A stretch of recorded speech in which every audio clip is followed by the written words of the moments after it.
Welcome back to the workshop on black holes, BPS, BMS, and integrability. This afternoon we'll have two talks. The first one by Sergei Alexandrov from the University of Montpellier on Mach modularity and refinement from BPS black holes to Vafa-Witten theory. So please go ahead. Thanks, Gabriel. Thanks a lot. It's really great to be here in Lisbon, and it seems like I'm the first speaker not from Lisbon, who is actually here and talk at this workshop. And it's really pity that most of other speakers couldn't come to this wonderful place, but well, c'est la vie. Nevertheless, it's great that we can all meet at least online. So let me start. So I'm going to present today the results of my several works, which are listed here. So first of all, let me mention my collaborators. So the project was initiated with Boris Pulin. Then we also wrote a paper with Jan Manschot. And just a week ago, we also put on the archive a paper together with Suresh, which I'm going to talk about also during this talk. So then,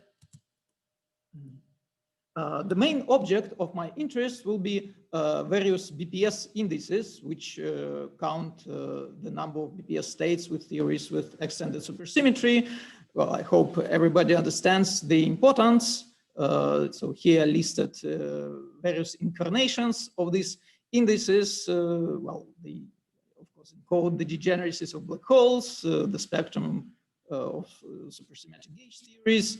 They also appear encode various topological invariants, various manifolds, and what will be important for me also, they appear as weights of instanton corrections affecting the low energy effective action in string compactifications. Well, and usually it's convenient to deal with indices by combining them into some generating functions. For example, you can pick up some component of the charge vector, which I will generically denote gamma, and some other this component with certain weight depending on the complex variable tau, and you get as a result some generating function. And sometimes it turns out that these generating functions possess some nice modular properties, namely they transform nicely under these SL to Z transformations acting on the complex argument of the generation function. Well, of course, you know these transformations either from SS symmetry of the torus or from S duality of string theory. And what do I mean by nice transformations? Well, I mean that the generating functions, well, in the best case, they behave like modular forms, which means they are essentially invariant under these transformations up to some standard factor, where the power of this factor, which I denote by W, is called the weight of the corresponding modular form. Or we will also encounter in this talk other objects like Mach modular forms, high depth Mach modular forms, and about some of them you already heard in the previous talks on this workshop. So the main goal of this talk will be to understand the modular properties of the generating functions of various BPS indices. And I'd like to argue that they are important because they impose very strong constraints on these indices. In particular, you can use them, for example, to extract the asymptotic behavior. And then, for example, you can compare it with the entropy of black holes computed by macroscopic methods. Or sometimes it's even possible to use this constraint to find these indices exactly. And I will show you example of such situation later in my talk.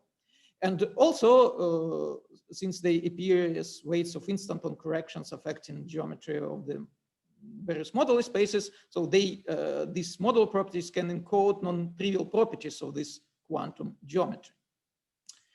So this is the plan of my talk. So first of all, I will explain my basic setup, which will be my starting point, namely type 2 string theory compactified on a Calabi-Yau threefold. I'll introduce generating functions of the corresponding BPS indices. And then I will explain you that actually these functions are expected to have some nice modular properties. But actually, generically, these functions will not be modular forms. Their transformations will have a modular anomaly. But one can construct the certain non-holomorphic modifications which do transform as true modular forms. And the main result, which I'm going to explain, is an explicit expression for these non-holomorphic modifications, which are called modular completions, in terms of the original holomorphic generating functions. And then, depending on time, I would like to present several applications of this result, because it turns out that although this result is derived in this particular context, it's very universal, and it seems to have much more area of applicability than one could think initially. So let me start with my basic setup. So I'm considering type 2 string theory in a Calabi-Yau threefold, and it's very well known that it reduces in 4 dimensions to n equal to supergravity. And I'm interested in half BPS black holes appearing as solutions of this supergravity. And these black holes at microscopic level, they can be described as bound states of D branes wrapping non-trivial cycles on the Calabi-Yau. And I'm interested in those D branes which are bound states, in those black holes which are bound states of D4, D2, and D0 branes. So in particular, this means that the electromagnetic charge which characterizes these black holes has the following form, where 0 corresponds to that there is no D6 branes. Then PA and QA, they just label 4 and 2-dimensional cycles right by D4 and D2 branes respectively. The index A runs from 1 to the second Betti number of the Calabi-Yau, and Q0 is the D0 brane charge. The BPS index, which arises in this case, which counts such half BPS black holes, it encodes, well, of course, the degeneracy, and mathematically it's realized that the so-called generalized Donaldson-Thomas invariant of the corresponding Calabi-Yau. As I told you before, it's convenient to combine these indices into some generating functions, but if you do it in a naive way, the result, well, has the following two problems. Well, first of all, you see that the result in generating functions depends on too many charges, because, well, there are two vectors here which appear as the labels of this generating function. And secondly, it turns out that this function actually depends on the Calabi-Yau moduli due to the famous wall crossing phenomenon, because it's very well known that these BPS indices, they do depend on Calabi-Yau moduli, namely when we travel in the moduli space, sometimes you cross walls of marginal stability, and then these BPS indices can jump because certain BPS bound states can either form or decay. And due to these two problems, it's hard to expect any nice modular properties from these generating functions. So what to do? Actually, these problems can be solved in a very easy way. The idea is that instead of considering generic BPS indices, generic DT invariants, one should evaluate them at a special point in the moduli space, namely the so-called large volume attractor point. And we call the corresponding indices MSW invariants because they were first appeared in this work of Maldacena, Strominger, and Litter. And then, well, just by definition, they don't depend on the Calabi-Yau moduli. And also, they are known to be invariant under the so-called spectral flow symmetry, which acts in the following way on the electric charges, where epsilon is an integer valued parameter. Here, I also introduce important notation, kappa AB, which defines a quadratic form on the charge lattice and is constructed from the intersection numbers of the Calabi-Yau. And it's known, in this context, it's known to be non-degenerate and has the following Lorentzian signature. So it's a definite signature. And due to this spectral flow symmetry, it's clear that BPS indices do not depend on all electric charges, but only on one combination of them, which stays invariant under the spectral flow, which I denote by Q0 hat. So at the end of the day, these invariants depend only on this Q0 hat and the magnetic charge. And given that this Q0 hat is known to be bounded from above, there is a natural way to define the generating functions of the corresponding MSW invariance. Just the only delicate point here is that instead of the original integer valued invariance, you should consider the rational version, which differs from the integer valued invariance for non-primitive charges. So here there is a sum of the divisors of the charge. Because it turns out that only if you sum this rational invariance, the resulting generating functions will possess nice modular properties. But now you could ask, why do you expect any modular properties at all? Because we are considering type tree string theory on a Calabi-Yau. Where do you see SL2Z group coming from?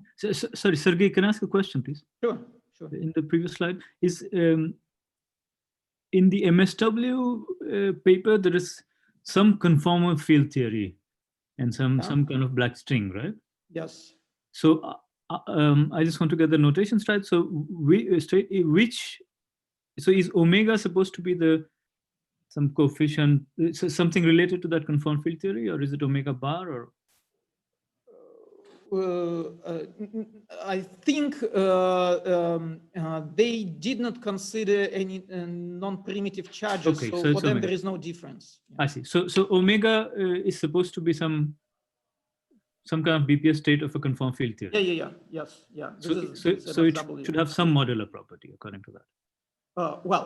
Yeah, but let us see how this arises. So let me explain, because in the original setup, in this, if you just consider type 2 and Calabi-Yau, well, it's not clear. Well, you will see. It's just 1 second. So let me show how the modular symmetry arises from this point of view. So here we're considering type 2 and Calabi-Yau. Let's compactify this theory in addition on a circle. Then we go to 3 dimensions. In 3 dimensions, we have some modular space, which is a larger modular space than in 4 dimensions. In particular, it's a certain quaternion-Keller manifold. But what is important is that this modular space, its metric, is affected by instanton corrections. And in particular, BPS states in 4 dimensions induce instanton corrections to the metric on this modular space. In particular, our D4, D2, D0 black holes do that. And as I mentioned before, our BPS indices appear as weights of these instanton corrections. But now, once we're in a circle, there are 2 other dual setups. Well, first of all, the same setup can be realized as M theory on Calabi-Yau times the torus. And it is this setup which was actually considered in MSW paper. And secondly, sorry,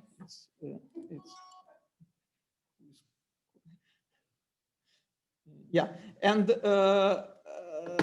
secondly, you can apply T-duality along the circle, and then you are in type 2B string theory. And of course, in both these setups, the modular symmetry is evident. It's either modular group of the torus or S-duality of type 2B string theory. And of course, this symmetry doesn't disappear after compactification, and it must be somehow be reflected in the low energy effective theory, and it does. Namely, it must. The condition is the following: the modular space, which I mentioned here, must carry an asymmetric action of this SL2Z modular group, and in particular, it must be preserved by the instanton corrections. And what is nice is that we actually know the explicit form of all these instanton corrections. We found them more than 10 years ago. And one can combine these 2 knowledge, and one can show that this implies that on this modular space, there is a particular function, which we call instanton generating potential, which depends on our BPS indices, and for which we know explicit expression. Just I don't show it here, but we know it. And it turns out that the requirement that SL2Z is an isometry of M implies that this function must be a modular function of this particular weight. Here there are 2 numbers because this is a non-holomorphic function. It depends actually on all coordinates on the modular space. So generically there is a holomorphic and anti-holomorphic weight. So this is what appears. And of course, this requirement imposes strong constraints on DT invariance, because if you change them arbitrarily, you are going to spoil the modularity of this function. So from here, one can derive these restrictions on the BPS indices, or more precisely on the generating functions. Again, I will not show in detail how this can be done, but the result is the following. It turns out that generically, these generating functions are not modular. They have a modular anomaly, but one can construct explicit expression for their non-holomorphic modular completion. And what I'd like to do, I would like to present this result, this explicit expression. But actually, I will not do this for this particular problem. I will do it for more complicated problem, because it turns out that the result for more complicated problem is actually much simpler. So what this more complicated problem is. So instead of a question before you move on. Yeah. This is Max, by the way. If you study some local Clavier and take the G string to zero limit, you can get geometrically engineer some field theory or little string theory via this approach, and you get some hyperkähler moduli space instead of quaternionic Kähler. Can you do the same reasoning with the hyperkähler moduli space, or do you first need to do this with the quaternionic Kähler space and then take a corresponding limit of that geometry? Well, probably I would say that it depends on concrete situation, because it depends whether you can argue that cell to Z will be isometry of the resulting moduli space. For example, you can do this if you engineer 5D gauge theory compactified on a torus. So then, of course, the cell to Z will be present just because of the torus. Yeah. I see. Okay, so yeah, that makes sense. Yeah, I was just curious because, like you said, you've taken a limit of G string, and so SL2Z should be broke. Okay, thanks. Okay, so let's continue. So what is this more complicated problem? Instead of the usual BPS indices, I would like to consider the refined version.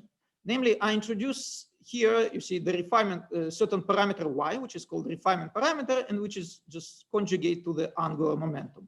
And for these indices, you can play the same game. You can introduce MSW version, rational version of them, and form essentially the same generating function. Just the only new feature here, except besides this presence of the refinement parameter, is that you have to divide it by this combination, because it turns out that only in that case, these functions will have modular properties. And note that in the unrefined limit, where Y goes to 1, this function develops a single order pole. So this will play a role in the following. And what I would like to claim now is that the construction, the origin of which I explained on the previous slide, it can be generalized to this refined case. It has a natural generalization. And the only new thing which appears here is that you must require that together with tau, you also transform the refinement parameter. Namely, you require that the log of this parameter, which I call Z, transforms as the standard Jacobi elliptic variable. Or if you decompose it into real parameters, then alpha and beta transform as a double. And then the whole construction goes through. And of course, the previous construction, which was for Y equal 1, can be recovered in the limit. So therefore, let me now present the explicit expression for the completion of these refined generating functions. So this is the formula. So this is the completion, and the claim is that it now transforms as a Jacobi form of this particular weight. So how it looks like? So there is, of course, the first original function, and then there is this non-holomorphic correction, which ensures modularity. So how it's constructed? So the idea is that you take the charge corresponding to this magnetic charge P, you decompose it in all possible constituents. So let's pick up a term with n constituents. Then you have a product of n generating functions corresponding to these constituents. Then there is a power of the refinement parameter defined by the skew-symmetric product of the charge lattice. There is certain quadratic form here depending on charges. It's important it has indefinite signature. And of course, all complications are hidden in terms of these coefficients, R and Ref. In particular, they carry the non-holomorphic dependence on tau. Actually, we know the explicit form of these coefficients, but I don't want to show it to you. If somebody is interested, you can go to our paper. I don't present it just because to write it properly, I will have to spend at least 5 minutes to introducing different notations. And I would like to spend them for something else. So instead, yeah. So this H, now this H hat also should be then interpretable in terms of the conformal field theory of MSW, is that correct? In principle, yes. It should we be know possible, what it is? although we don't know how to do it. It's an open problem. I see. So I see. Okay. So it's not. I mean, so H it was not derived by CFT methods. No, we don't know how to. But the original H was, no? Well, it was in the case where the divisor wrapped by D4 brane was irreducible. That's right. So in our case, there is no correction term, so it's a true modular form. In that case, there's no correction term. Yeah, exactly. Okay, so what about these coefficients? Well, I don't present them, but let me explain at least their structure, and then I will explain where this structure comes from.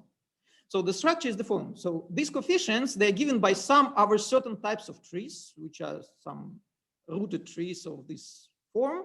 And with each tree, you associate a certain factor. So this factor involves various sign functions with arguments constructed from these charges gamma I. And there is also one factor given by the so-called generalized error function. So what is this guy? Well, as follows from the name, it's just a generalization of the standard error function, which you recover if you take the rank n equal to 1. So then you get this. But generically, it's defined as certain convolution with the Gaussian kernel of a product of n sign functions. And for n equal 1, you can check that you indeed recover the usual error function. So this is the structure of this completion. Now, of course, you can take the unrefined limit, and in the unrefined, but at first sight, you have a trouble in the unrefined limit, because you remember in this limit, this function developed a pole, first order, but then this term, it means that nth term, it has a pole of order n.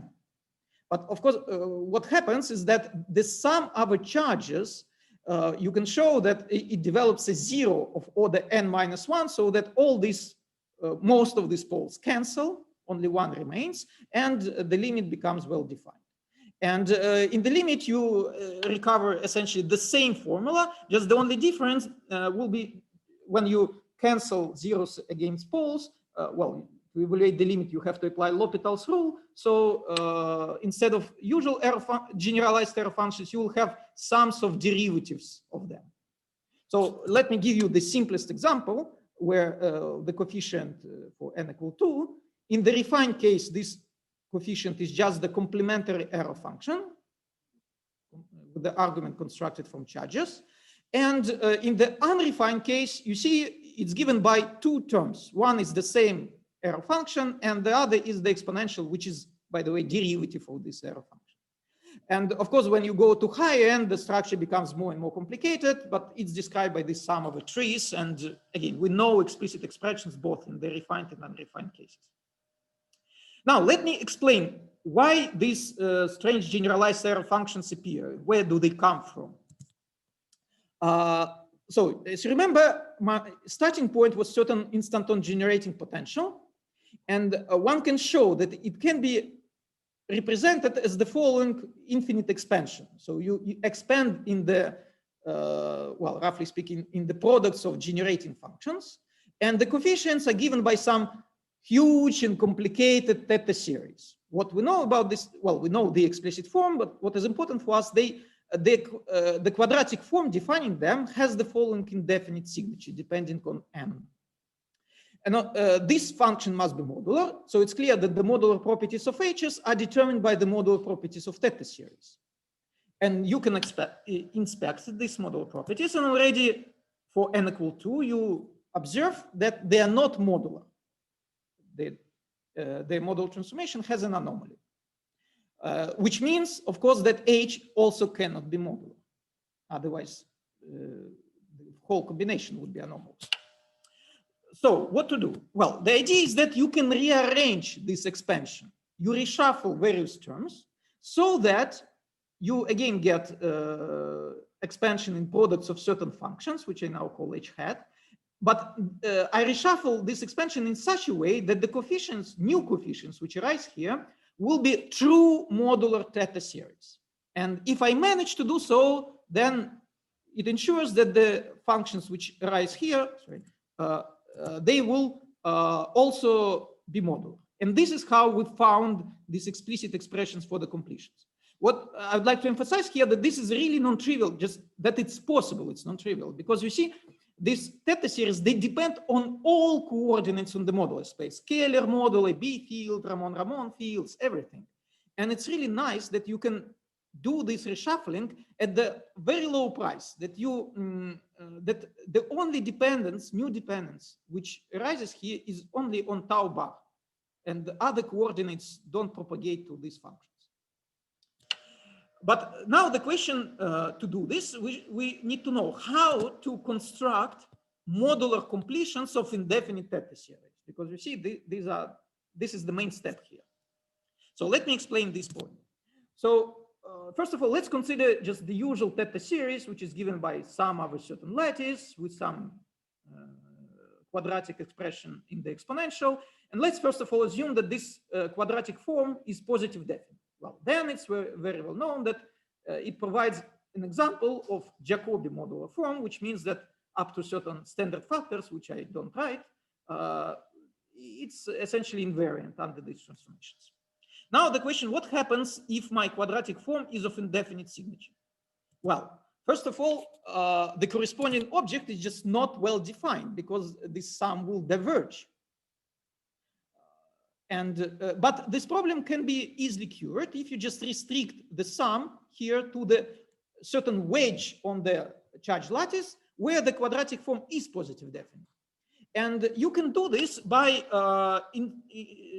instead of doing this by hand here, you can insert certain kernel into this theta series constructed from sine functions, which essentially ensures that it's non-vanishing only in inside this wedge. For instance, let's consider the example of Lorentzian signature when there is one minus only. Then the claim is that it's enough to insert a difference of two sine functions where these vectors v and v prime are both time-like and they have negative scalar product. Then one can prove that this object is convergent. But of course, once you inserted the signs, they are going to spoil modularity. And the question now, can you cure this modularity and construct a completion of this function? And of course, the answer is yes. And there is a very, very simple recipe how to do it. You just replace every sign by the error function. The new feature here is that the error function depends on tau2, so you lose holomorphicity. So either you have theta series which is holomorphic but not modular, or you have another theta series which is not holomorphic but modular. And of course, this is a typical behavior for mock modular forms. And indeed, it turns out that this theta series is the simplest example of a mock modular form. Just let me mention here a very important point, which will be important in the following, that there is one particular case where you have to do nothing. Namely, if one of these vectors is null, namely its square is equal to 0, then the error function, it reduces to the original sign. And it already ensures modularity. So if you see a null vector, you have to do nothing with the corresponding sign functions. You can leave it as it is. So that's the recipe. Okay, now, but in our case, you remember we had quadratic forms which had arbitrary indefinite signature. So here there were n minus 1 minus. Therefore, the next question is, what are the modular properties and modular completions of theta series with generic signature? And it turned out that this problem had remained unsolved for quite a while. And solution came actually from string theory because, well, somehow it turns out that string theory knows everything. And the solution is, again, very simple. Again, the idea is that, first of all, you need to construct a convergent theta series. For this, you, again, consider combinations of sign functions. In this case, you have to consider products of n sign functions, so some linear combinations of them. And then the recipe to construct completion is, again, very simple. You just pick up each such product of n sign functions and replace it by the generalized error function of rank n with the parameters defined by these vectors vi. And that's it. And in this case, the corresponding theta series is already not the usual mock modular form. It's called, in this case, mock modular form of depth n, if there are n minuses in the signature.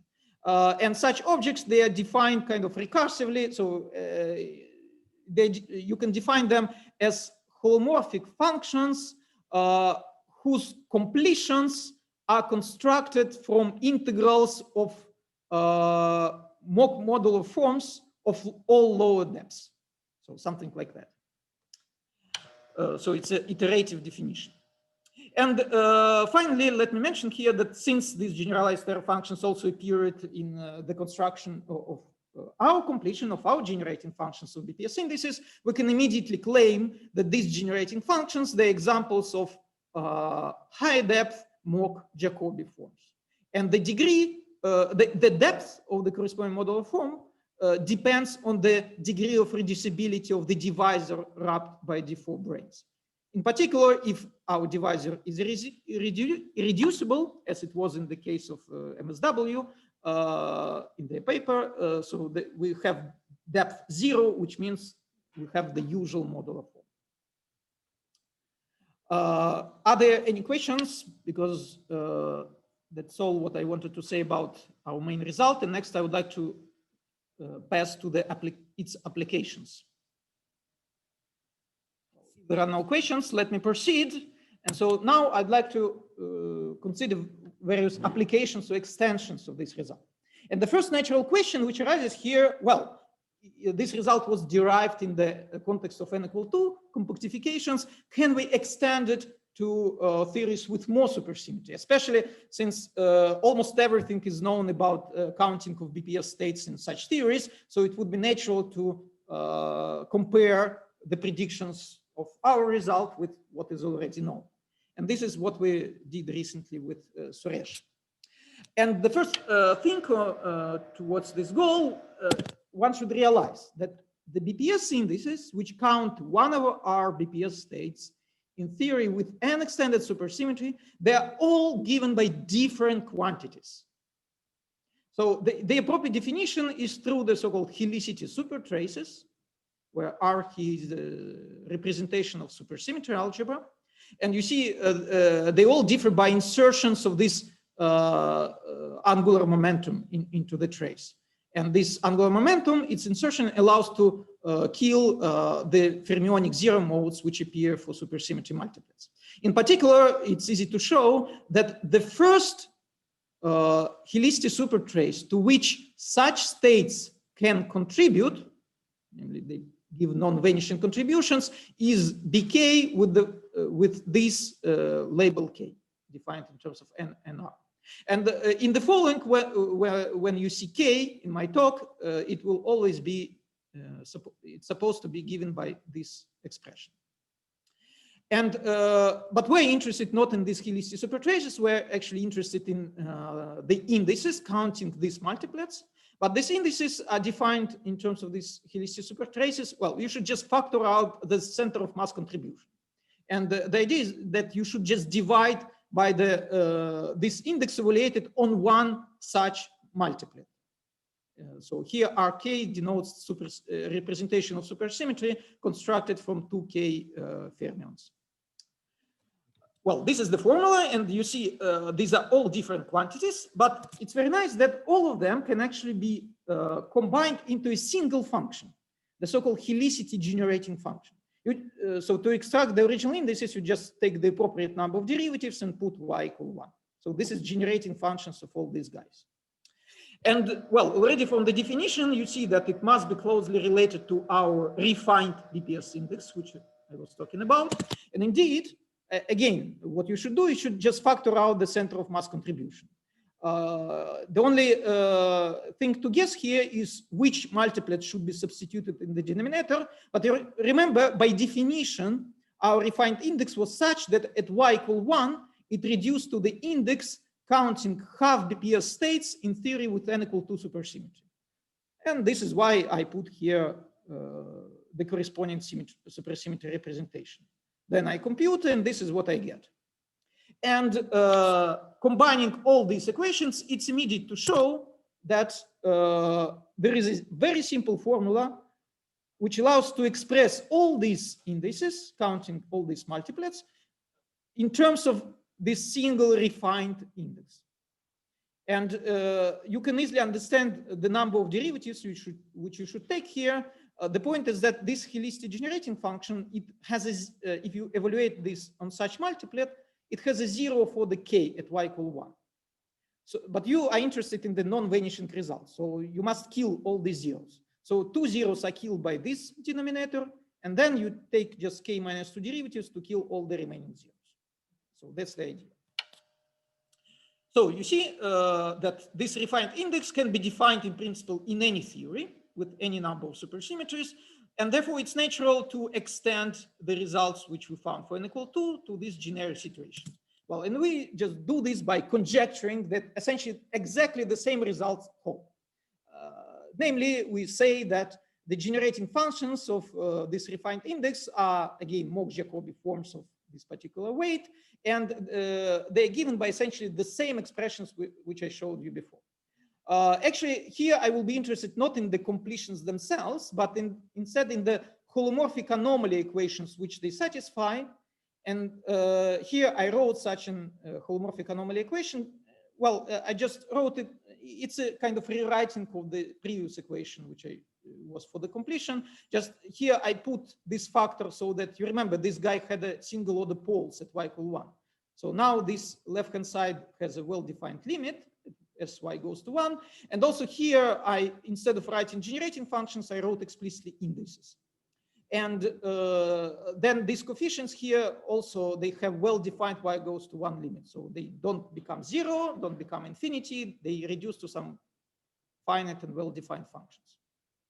And let me just make one more comment, namely about the weight here. As you see, the weight is defined as the rank of certain quadratic form, which is a generalization of the quadratic form which I had before. What is generalized here? Well, first of all, the index capital A here now runs from 1 to B2 plus 2B1, because now our Calabi-Yau can have some one-dimensional cycles. And secondly, it turns out that this quadratic form can now be degenerate. And this is why I write rank here. And in particular, you see that whether it's degenerate or not, its rank depends on the magnetic charge. So in general, this weight will depend on the magnetic charge. So this is the conjecture for refined indices, but we are really interested in the unrefined indices and to compare them with the known results. Yeah. So how to derive consequence for unrefined indices? Well, we just know what to do. Well, this formula tells us we just need to take k-2 derivative with respect to parameter y and set it in the n to 1. Well, then on the left-hand side, what we get is just the generating function of indices counting 1 over r BPS states in theory with n extended supersymmetries. And well, and the point is that these derivatives, they preserve modularity, but change the weight. Because essentially, these are derivatives with respect to this elliptic variable z, which I had before, log of y. So each such derivative, it rises the weight by 1. And then I should also take into account that there is this factor, which essentially in this limit becomes log of y. So it decreases the weight by 1. So in the end, we get that this is a modular or mock modular form of this particular weight. Now, let's look on the right-hand side. So we apply this number of derivatives. So if I express it in terms of n and r, this is what I get. And it's easy to see that this expression is less or equal of this expression for n and capital N larger or equal to 2. Now, what is this? This is the number of zeros which this product of BPS indices has if all gamma i's correspond to half BPS states. If my charges correspond to other BPS states, the situation is even worse, namely there will be more zeros. So this is the minimal number of zeros which I can have. And you see, typically, I just don't have enough derivatives to kill all of them, which means that my right-hand side will vanish. The only case where it does not vanish is when I can saturate this equality. And this happens for n larger than 2 only if r equal capital N and small n is equal to 2. And this very simple conclusion allows to make the following two, it has the following two consequences.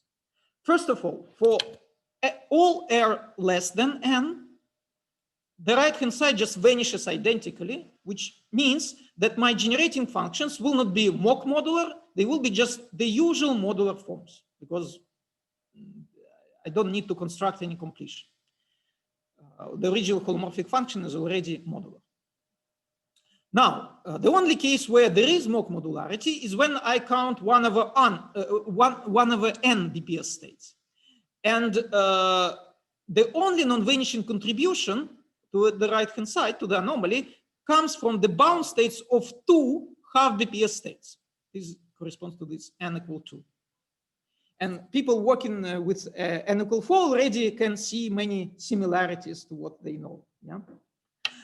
So now let me make these similarities more precise. So namely, let's consider really n equal 4. This theory appears as type 2A compactified on K3 cross T2 or heterotic on T6. The electromagnetic charge in this case belongs to this representation of the U duality group, so it can be represented as a doublet of 2 orthogonal vectors. And I choose the following parameterization for this vector. So here again, I choose 0 because I don't have D6 branes, and a particular role will be played by D4 brane charge for D4 branes wrapping K3. And here there are some 26-dimensional vectors encoding Ramon and Neveu-Schwarz charges. So in n equal 4, well, as we already heard today, there are two types of BPS states. First of all, half BPS states, which arise for Q parallel to P.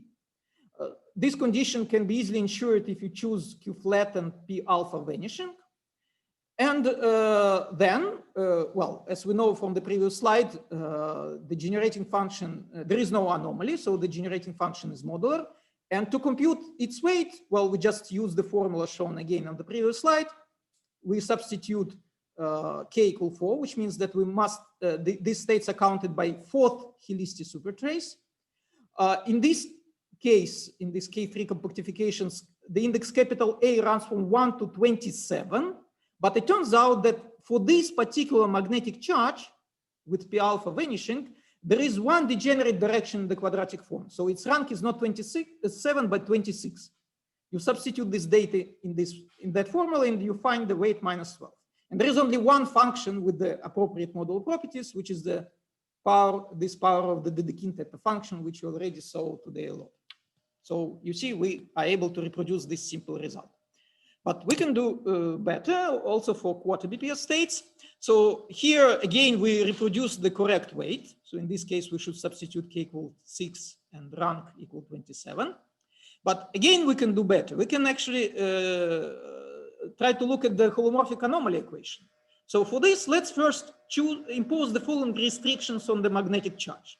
So P flat equal 1, and also we impose that ground common divisor of components of this vector P alpha here is also equal to 1. Then this implies that the torsion invariant, which appeared very briefly in Marty's talk today, is also equal to 1. And in this case, well, this beautiful work by Atish, Samir, and Don Zaghia, it was shown that the generating functions of immortal quarter BPS dynes is a mock model form, and its completion satisfies this nice holomorphic anomaly equation.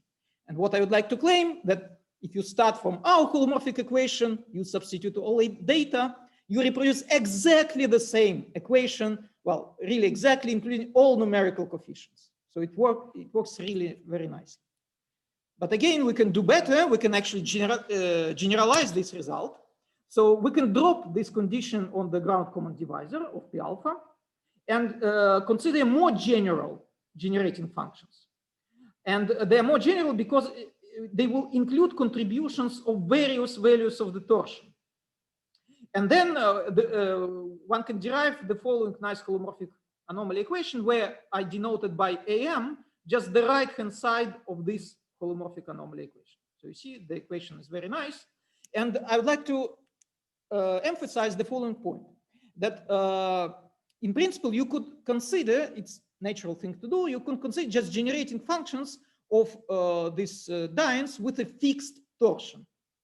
And if you do this, you will never find modular forms with respect to the full SL to Z group. There will be only modular forms with respect to some its congruent subgroup. Well, I hate these congruent subgroups, maybe because of my ignorance of them. I don't know much of them. So I prefer to work with the full SL to Z.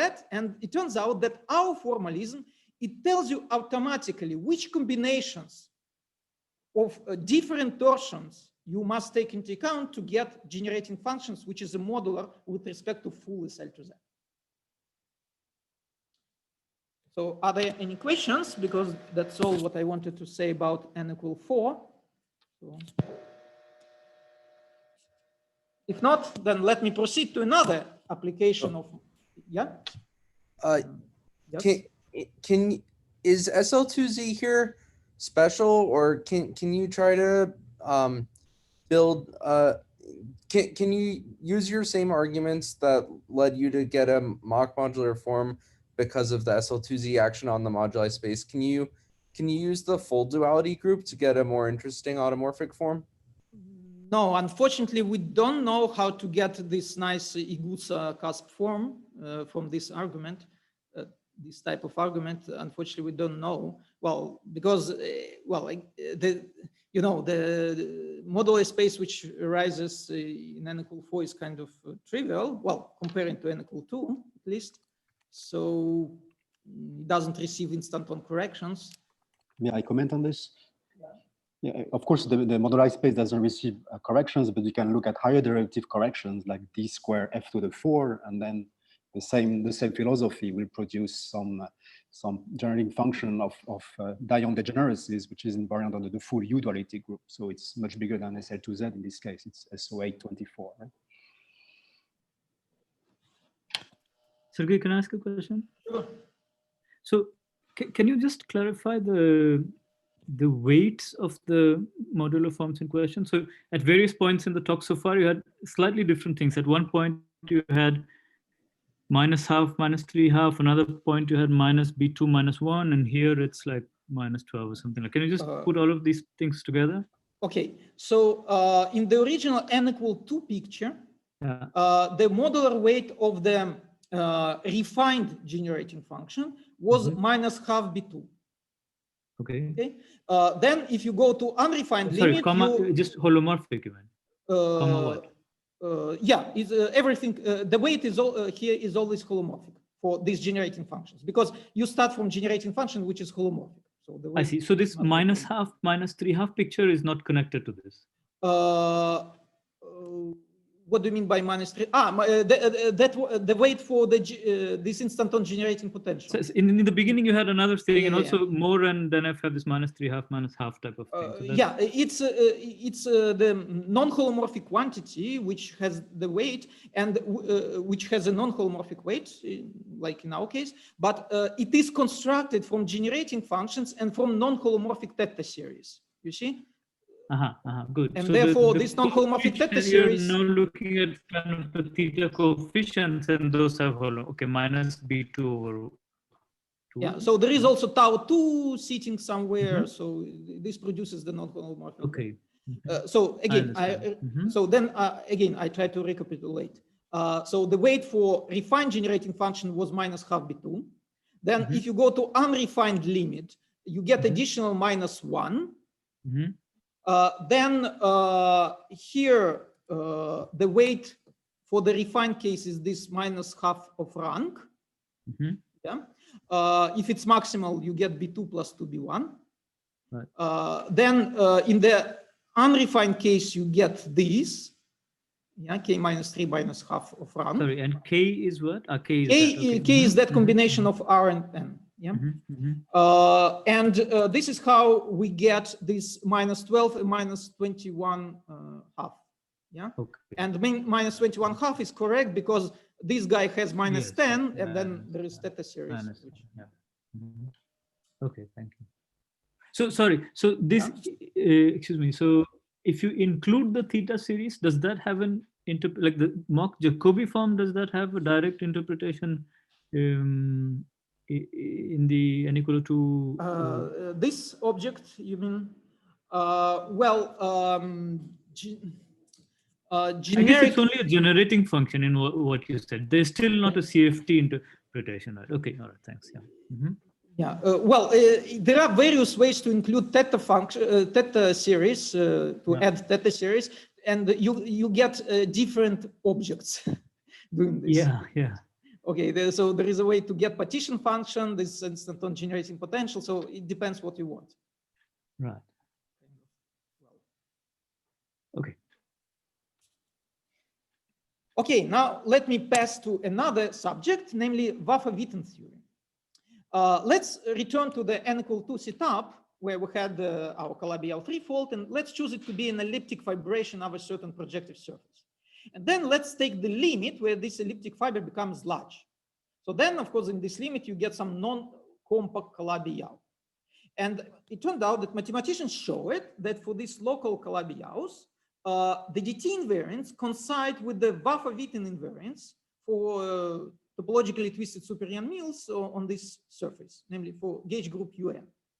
And this holds even for in the refined case.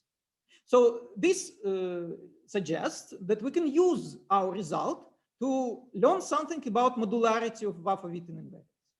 And in fact, in this case, there are many simplifications. Well, actually, the main simplifications, what happens is that only one divisor of the Calabi-Yau survives the limit, namely the base of the fibration. Because all other divisors, for cycles, they become infinitely large, so they drop out from the story, and therefore all magnetic charges, they're proportional just to one vector. So they're labeled by just one number, this capital N.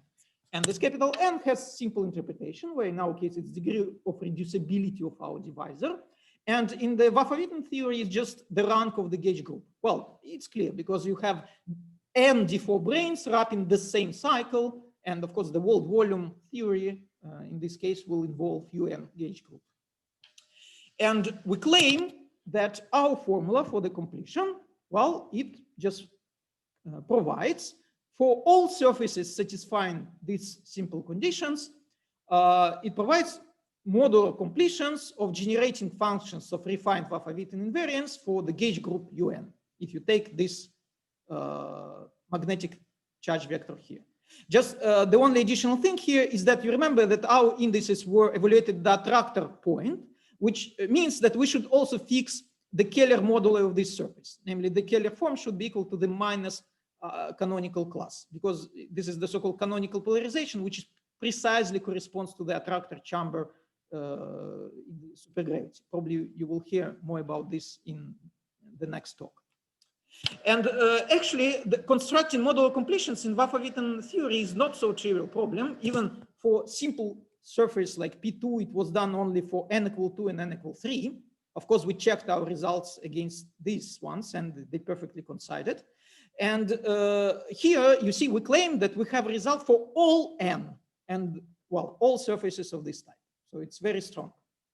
But let me remind you that this result was, the completion was expressed in terms of the holomorphic generating functions, the original holomorphic generating functions. So in this case, it means that, for example, this completion will be expressed in terms of all Hn with n less or equal this n. And of course, if you know these generating functions, then this is an explicit expression. But suppose you don't know them. How should I view this result? Well, then I should view it rather as a constraint on this generating function, saying that this particular combination must transform as a modular form. And now I'd like to claim that this constraint, you can solve it and actually find these generating functions themselves, or find, it means explicitly find Waffa-Witten invariants. Let me show you how this works for n equal 2. Of course, the result for n equal 2 was known before, but the claim is that the same procedure works for any m, just exactly the same. So this is the formula for the completion which we get for Waffa-Witten theory. So you see the completion is equal to the original function and then the correction term, which is proportional to h1 squared, just because you can decompose 2 only as 1 plus 1. Yeah? And h1, by the way, is known for all surfaces. It's like this. So this is the correction. And we expect that the whole this function must be modular. So this is here the quadratic form, which is denoted by dot here, is of Lorentzian signature. And we know how to construct modular completions of theta series with Lorentzian signature.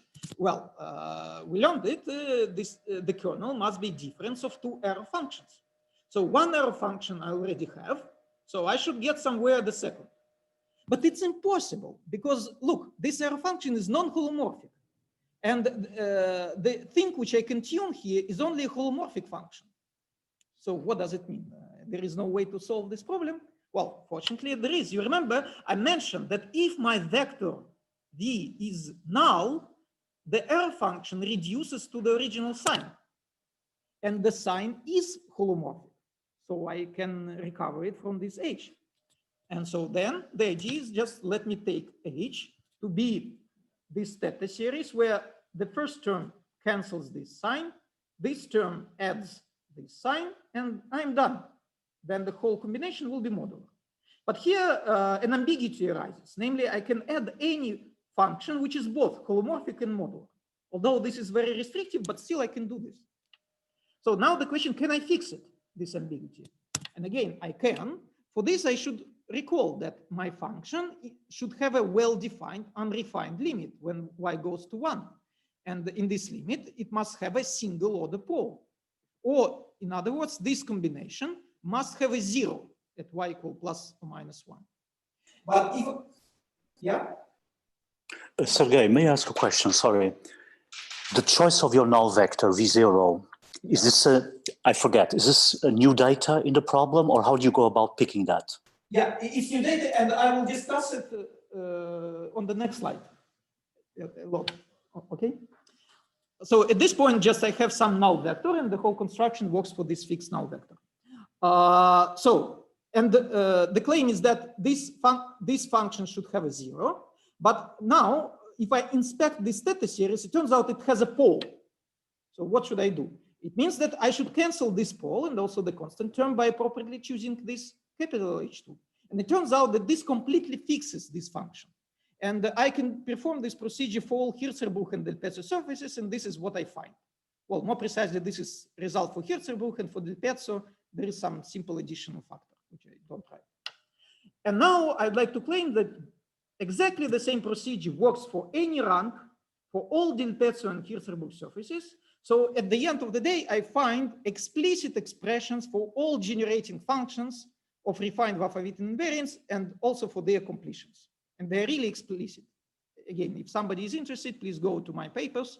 I don't think that these explicit expressions are very illuminating. I think this one is already enough to understand the general structure. But actually, I can do even better. I can generalize it to any Keller structure.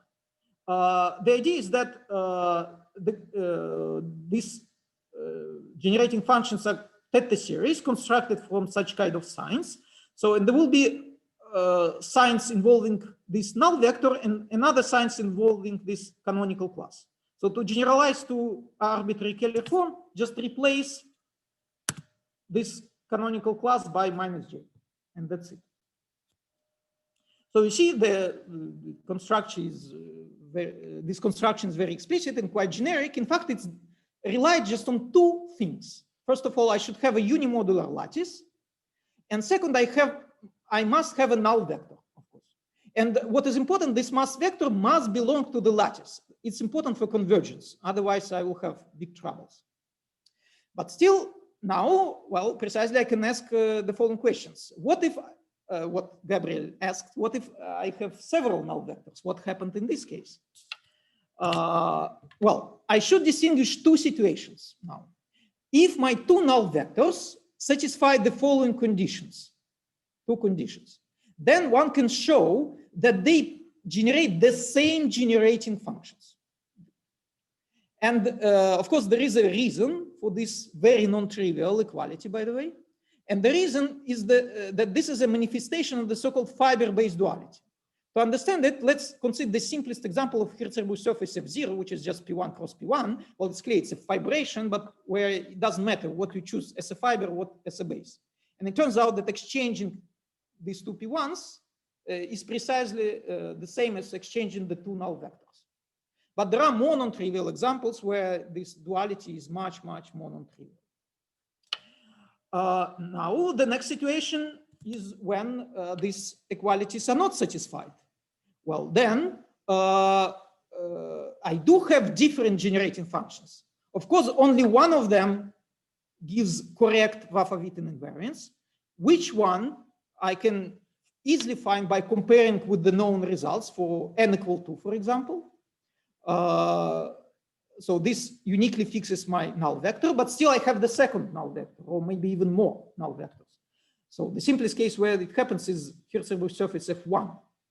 And then I can ask, what do these generating functions generate? The ones constructed with the wrong null vectors. So these, you can still expand them in Fourier, you get some rational numbers. What are they? Are they some new topological invariants? Do they have some interpretation?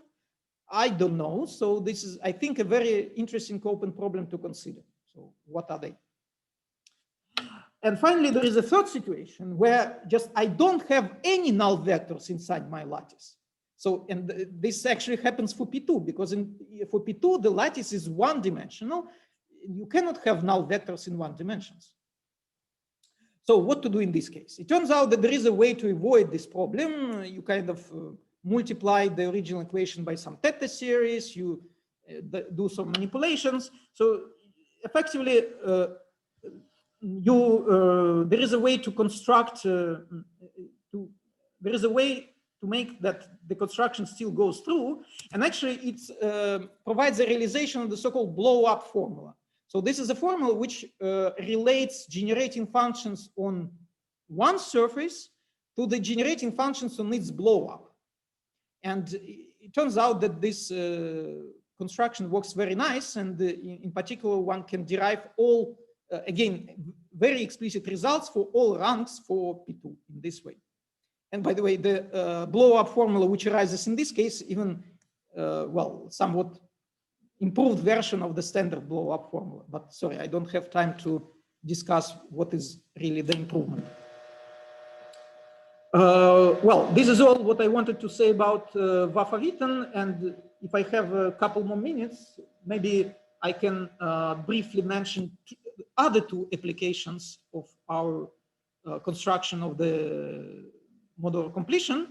Namely, the first one is that it allows to prove a very old conjecture for the holomorphic anomaly equation for the partition function of Vafa-Witten theory. So in this case, well, this was, one can say it's related a bit to the question of Samir, that here you multiply the generating functions with the Ziegel-Narijn theta series, you get certain partition function, and it turns out that the resulting holomorphic anomaly equation is very simple. So it can be written like this, and one can prove it indeed. What is non-trivial here is that generically you would expect terms of any order appearing on the right-hand side, whereas as you see, there is only quadratic term appearing. And it resembles a bit to the reduction to the quadratic term in the n equal 4 story, but actually the reason for this reduction is completely different. So here it happens due to the collinearity of the magnetic charges. So one can prove that it implies such a reduction. But what is really nice is that this simple holomorphic anomaly equation has a generalization to the refined case, because this equation is written in the unrefined situation. But to write the holomorphic anomaly equation in the refined case, you must consider the so-called non-commutative star product, which effectively makes for example, Ramon-Ramon fields coupled to D4 and D2 brane charges non-commutative. So now these are, your moduli space becomes non-commutative. Well, you could think that this is just a mathematical trick to write this equation. There is nothing deep about this. But now I'd like to argue that there is something deep about this. So, and for this, let me consider, return to our moduli space, which was our starting point, and consider its geometry. So the metric on this moduli space and its full geometry is encoded in the so-called Darboux coordinates on its twistor bundle. There's a certain holomorphic function, h gamma of z, where z is this twistor coordinate. It's known that these guys, they satisfy certain integral equation, which first appeared in the context of n equal to super Yang-Mills theory in a circle. And in particular, it is these guys which define our instanton generating potential, which is defined in this way. It's just, you see, one integral plus quadratic integral. Just solving this equation perturbatively, you plug in this solution, perturbative solution here, you expand, and this is how you arrive to our representation in terms of theta series in generating functions. But now, if you take this equation, there is a very easy way to refine it. So to introduce the refinement parameter. Well, you just replace h hat by h hat ref. And there is also a very simple way to refine the theta series. So you get certain function, which we call the refined instanton generating potential. And just by construction, it's a Jacobi form, well, of this particular way. So it's a modular function. And now, very non-trivial result is that you can rewrite this infinite expansion in a non-perturbative form, which resembles this one. So you can write it as an integral of some holomorphic function. The whole question, what is this holomorphic function? And it turns out that like these ones, they satisfy certain integral equation. But what is really nice, this equation is written in terms of the same non-commutative star product which appeared on the previous slide, exactly the same.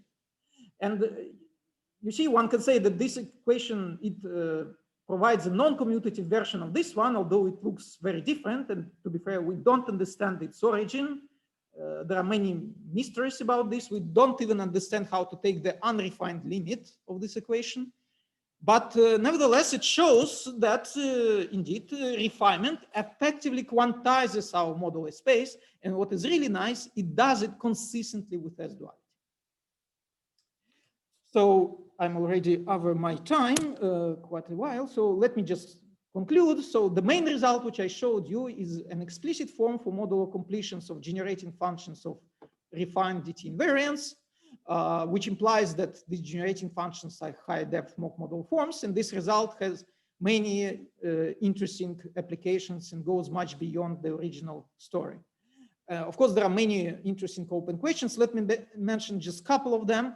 I think the most interesting would be to extend the technique which I used to find Waffa-Witten invariance to compute DT invariance for compact Calabi-Yau's, where the original expression for the completion was derived. And the next thing is, I think it would be very interesting to understand in much more detail this non-commutative geometry, which arises after the refinement. In particular, there are some indications that it might be related to the so-called twistorial topological string, which has been constructed a few years ago by Cecotti, Naitsky, and Waffa. But again, this is so far at the very superficial level. Well, I think I'll conclude here. So thank you very much for your attention. Thanks, Sergei. Let's thank Sergei. Other questions?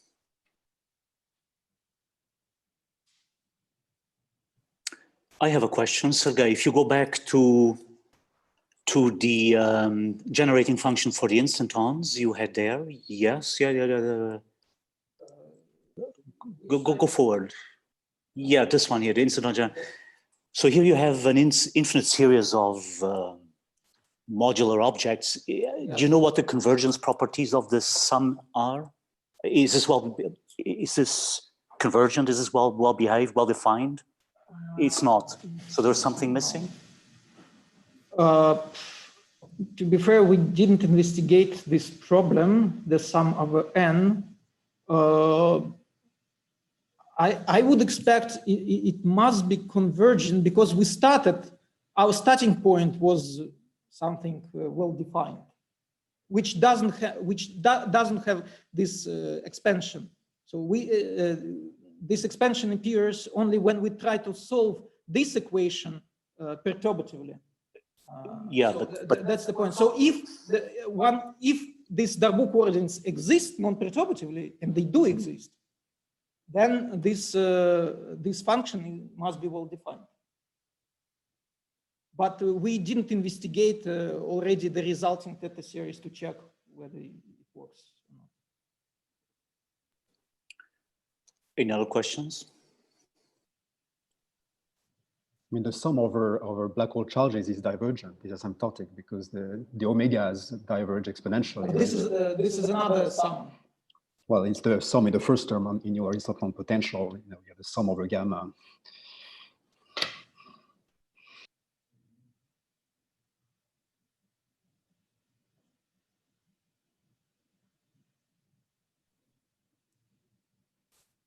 Okay. No further questions? Yes, there's a question. Sorry, yeah. Go ahead. Is it known in non-gravitational context that you get Mach modular forms, or do you need to include certain states in this instanton generating potential that disappear once you take the field theory limit? Well, first of all, this potential was not much considered in the context of gauge theories. Well, there is one paper where we considered it, but not in the context of modularity. There is a paper of me, Boris, Greg, and Andy Neitske, where we interpreted, a quantity which is very closely related to our instanton generating potential in the context of n=2 gauge theories. But again, we didn't consider the issue of modularity in that case. So I don't know, did I answer your question?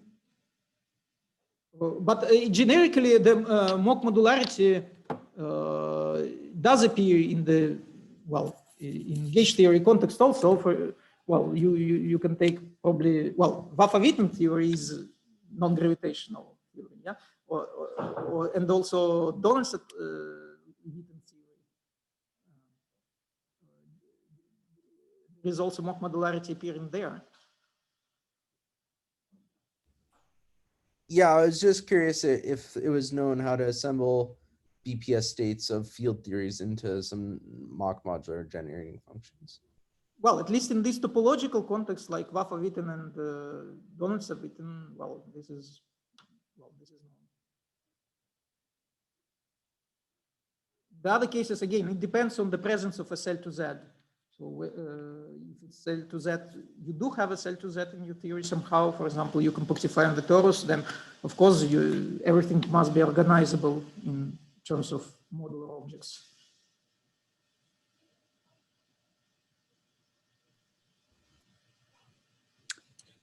Okay. Any other questions?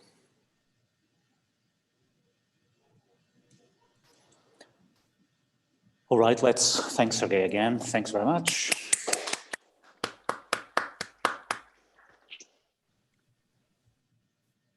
And now we'll move on to Boris Piolin's talk.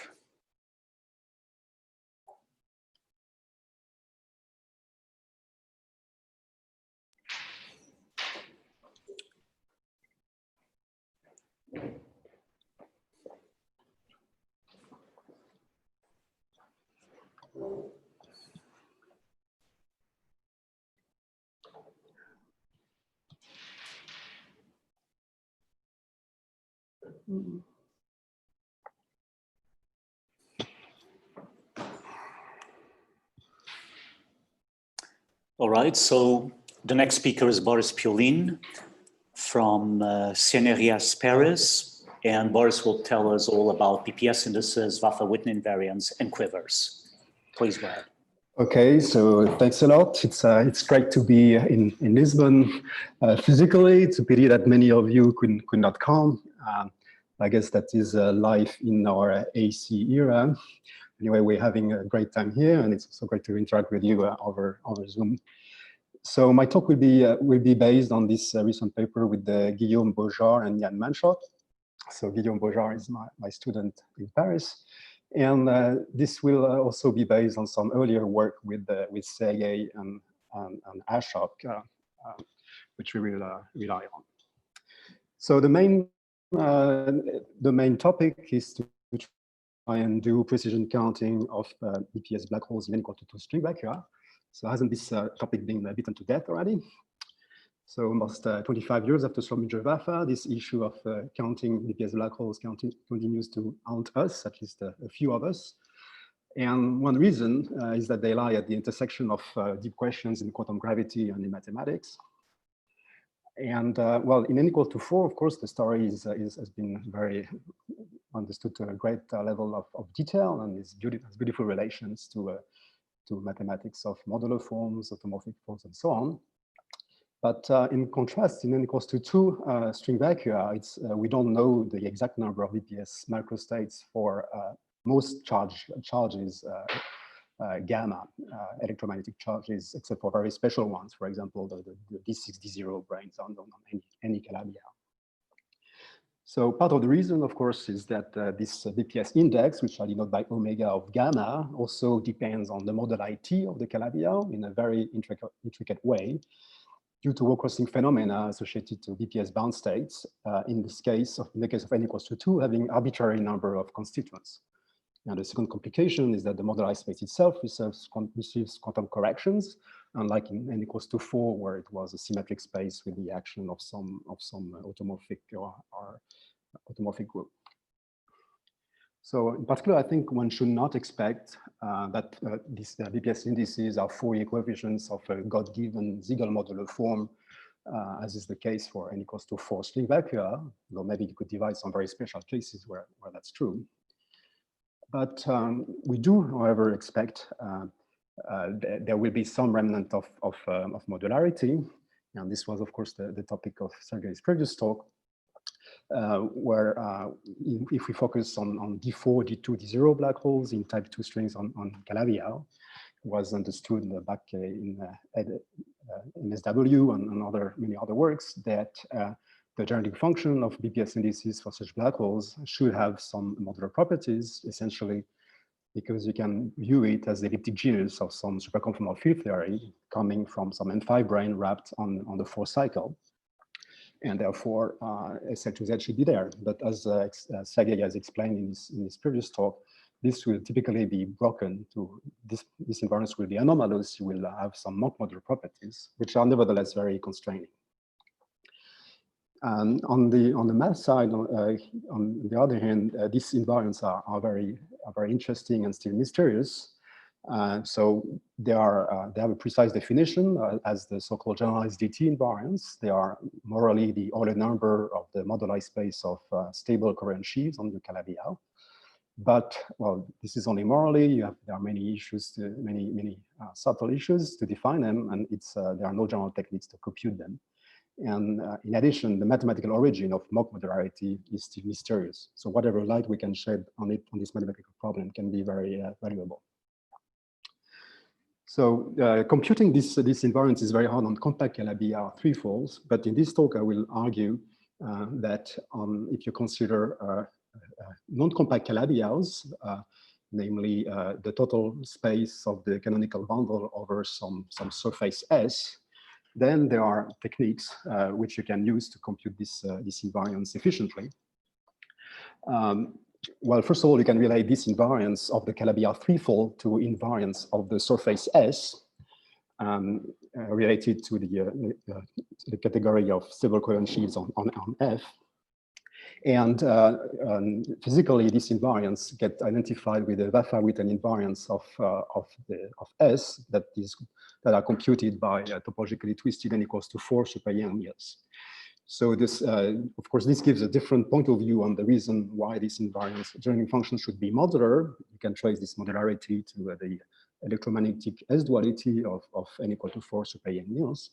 And therefore, we expect in such cases that genetic functions should also be Mock modular. Now, how do we compute these Vafa-Witten invariants? Well, in this talk, I will explain that, demonstrate that one way to compute them for special surfaces S, which are called Fano surfaces. There are complex surfaces with a positive curvature. You can use a quiver description of these BPS states to compute them efficiently. So there is some old work by mathematicians, Baer, Bonda, Ricard, which was put in a physical context by Herzog, Warher in 2003, and Aspinall Meldikov, which shows the isomorphism between this the category of current sheaves, which counts bound states of d-branes on the Calabi-Yau or on the surface, with the category of representations of a certain quiver with potential, where you can identify the nodes of the quiver with a certain base of coherent sheaves on the Calabi-Yau. So in this way, we can translate this problem of computing the BPS index into the problem of computing the Euler number of the moduli space of representations of that quiver. The wall crossing or the moduli dependence on the Calabi-Yau side is translated into a dependence on Fayet-Illoupoulos stability parameters on the quiver side. And of course, the charge of the black hole is translated into what dimension vector you put on the quivers, that is, what are the rank of the gauge groups of the various nodes. So this is translating a complicated problem into another complicated problem, except if the quiver had no loops, in which case there would be general formulas for computing the index. But I will argue, or this is the main result in our paper actually, that the quivers that come out from these Fano surfaces are quite special. Even though they have loops and superpotential, we can show that there is a particular chamber in the space of Fayet-Illoupoulos parameters where the index is actually 0. Well, unless of course the dimension vector is supported only on one node, in which case we know it should be 1. But for most of the dimension vectors, it's known, and in fact it's 0. And that particular value of the stability conditions we like to call the attractor value, because it sort of mirrors the notion of attractor point on the Calabi-Yau side. So if that's the case, then we can access the BPS index anywhere else by performing a sequence of wall crossings. Or if we want to avoid this iterative process, we can just use some technology which goes back to a Denef Green-Rogas in terms of summing over attractor flow trees, and which we have put on the rigorous or explicit ground in recent work with Sergei in the context of quiver quantum mechanics. So this gives a completely explicit algorithm for computing BPS indices or Vafa-Witten invariants for any Fano surface. So, and one interest beyond just being able to extract numbers out of geometries is that it should, in principle, give also a new light on the Mock modular properties of these geometric functions, which should now be could be understood from the quiver description. I'll talk about that at the very end of my talk. So this was basically an overview of the results and what we were trying to achieve. And the rest of the talk will be to explain some background about this technology, how we go from some local geometry to a quiver, how do we compute these attractor indices and from them deduce the BPS indices elsewhere. And the discussion will be fairly general, and we'll conclude with some examples, including the example of P2 that was in Sergei's previous talk. So maybe I should pause here in case there are any questions about the general philosophy. And if not, I will. So this is essentially the outline of my talk. I will first discuss the relation, how to construct quivers from exceptional collections of coherent sheaves. That's an old story, which used to be well known probably 15 years ago. I guess it's worth explaining again, and then how the wall crossing formulas apply to in this context. Very good. So let me start with some general background about D-branes on calabi-Yaos. So I've been using this word of coherent sheaves for a while already. So it's a technical word, but morally it means that you have a vector bundle with a fiber dimension might jump. So if you could have, you could describe a D6 brane if this bundle, the dimension is supported on all of X, or D4 brane if it's supported on a divisor, D2 brane if it's supported on a curve, and D0 brane if it's just at a point, and it could be a bound state of all those objects at once. So given a coherent sheaf, you can compute the Chern character, which is basically the rank, the first Chern class, second Chern class, and third Chern class, integrated over the various cycles of the calabi-Yau. And that's, of course, gives rise to the D6, D4, D2, D0 brane charges. Now, when you want to discuss D-brane bound states, you have to look at open string stretching between them. And in the low energy limit, the massless excitations, or the nearly massless excitations, correspond to certain extension groups between these coherent sheaves. Well, these are objects which I'm not going to define, but we can use in some formal way. So you have xk global groups. If k equals 0, it would correspond to tachyons, except when E is E prime, in which case they are projected by GSO. But the interesting massless states come from X to 1, and all the other higher groups are massive strings that you can omit. So in order to compute the spectrum of interactions between these D-branes, you need to compute those groups, and it's usually quite complicated, but you can use some index formulas to achieve this. Before I explain this, let me just mention that those are the D-branes on the full calabi-Yau, but if in the case of interest, we have calabi-Yau, which is the canonical bundle over a smooth complex surface. So we can translate those, if we focus on D4 branes, we can translate them just in terms of coherent sheaves on this surface space itself. Now, these groups on calabi-Yau are related to the groups on the sheaves in this way. xk is xk plus x3 minus k. So the light open strings originate both from x1 or x2 on the surface, whereas you want to avoid x0 and x3, which would correspond to tachyons. So I was just starting to say how to compute those groups. We don't compute them individually, but there is this Euler formula, or the Riemann-Roch formula allows you to compute these combinations of dimensions of such groups. That's the so-called Euler form. And as you see, it's very simple. It just depends on the Chern character of the sheaf, namely the rank, the first Chern class, and the second Chern class. It has two parts. One part is symmetric, and the exchange of E and E prime, and the second prime is anti-symmetric. The degree here is just the product of C1 of the sheaf times C1 of the surface. So this is the part which is anti-symmetric, and which gives rise to this Dirac product between electromagnetic charges. Very good. So those are just D-branes, but they're not necessarily stable. In the large volume limit, those which are stable can be identified as set by a certain condition on the Chern classes and on the moduli, which is known as the Giesecke stability condition or slope stability condition.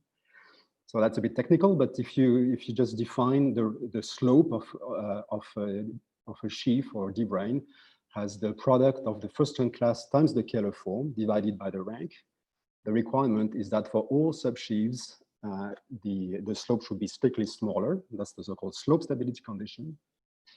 Or if they are equal, then the ratios of second Chern class should be strictly smaller. That's the Giesecke part of the definition. So once you put these conditions, there is some smooth moduli space of stable sheaves with fixed Chern vector gamma, and you can compute its dimension easily in terms of the charges. It's this formula 1 minus the Euler number. The Euler number is usually negative, so this dimension is positive. And there is actually some relations between sheaves which are up to tensoring by line bundle, which identifies these moduli spaces.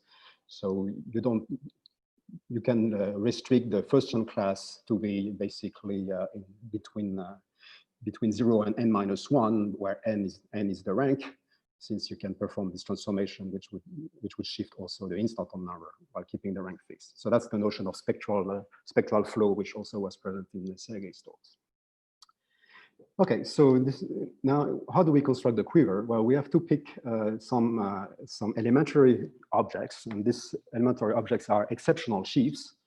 So there are sheaves who don't have any moduli space of deformation. In particular, their Euler number is equal to 1. And technically, they are defined by the condition that x0 is that the only non-vanishing X group is X0, which, remember, is only tachyonic when you have two different sheaves. In this case, it's just a trivial factor. So that's one of them. Now we want a basis. So an exceptional collection is an ordered set of such exceptional sheaves, such that the xk groups from EI to j vanish whenever j is strictly less than I. In other words, this matrix of Euler products is upper triangular with ones on the diagonal. And we want to have as many of them as to generate the full spectrum. So a full exceptional collection is one such that the collection of chain characters will span the charge lattice. And of course, if you have a simply connected surface S, the charge lattice as a rank, which is chi of S, namely it's 1 from the D4 brane charges, B2 from the D2 charges, and 1 from the D0 brane charges. So that's B2 plus 2, which is the Euler number. Now, we want to consider exceptional collections which do not have any tachyons, and so that's actually a very strong constraint. And there's some technology first in the math literature and then in the physics that allows to do it, starting from some notion of strongly cyclic exceptional connection, which is not really necessary for this talk, so I won't define it. But let me mention that these bases of sheaves could actually have negative rank, for example, so they really live in this derived category of covariant sheaves. So that's why this categorical language is important in this context. Anyhow, so given such a collection, how do we construct the quiver? Well, we put one node for any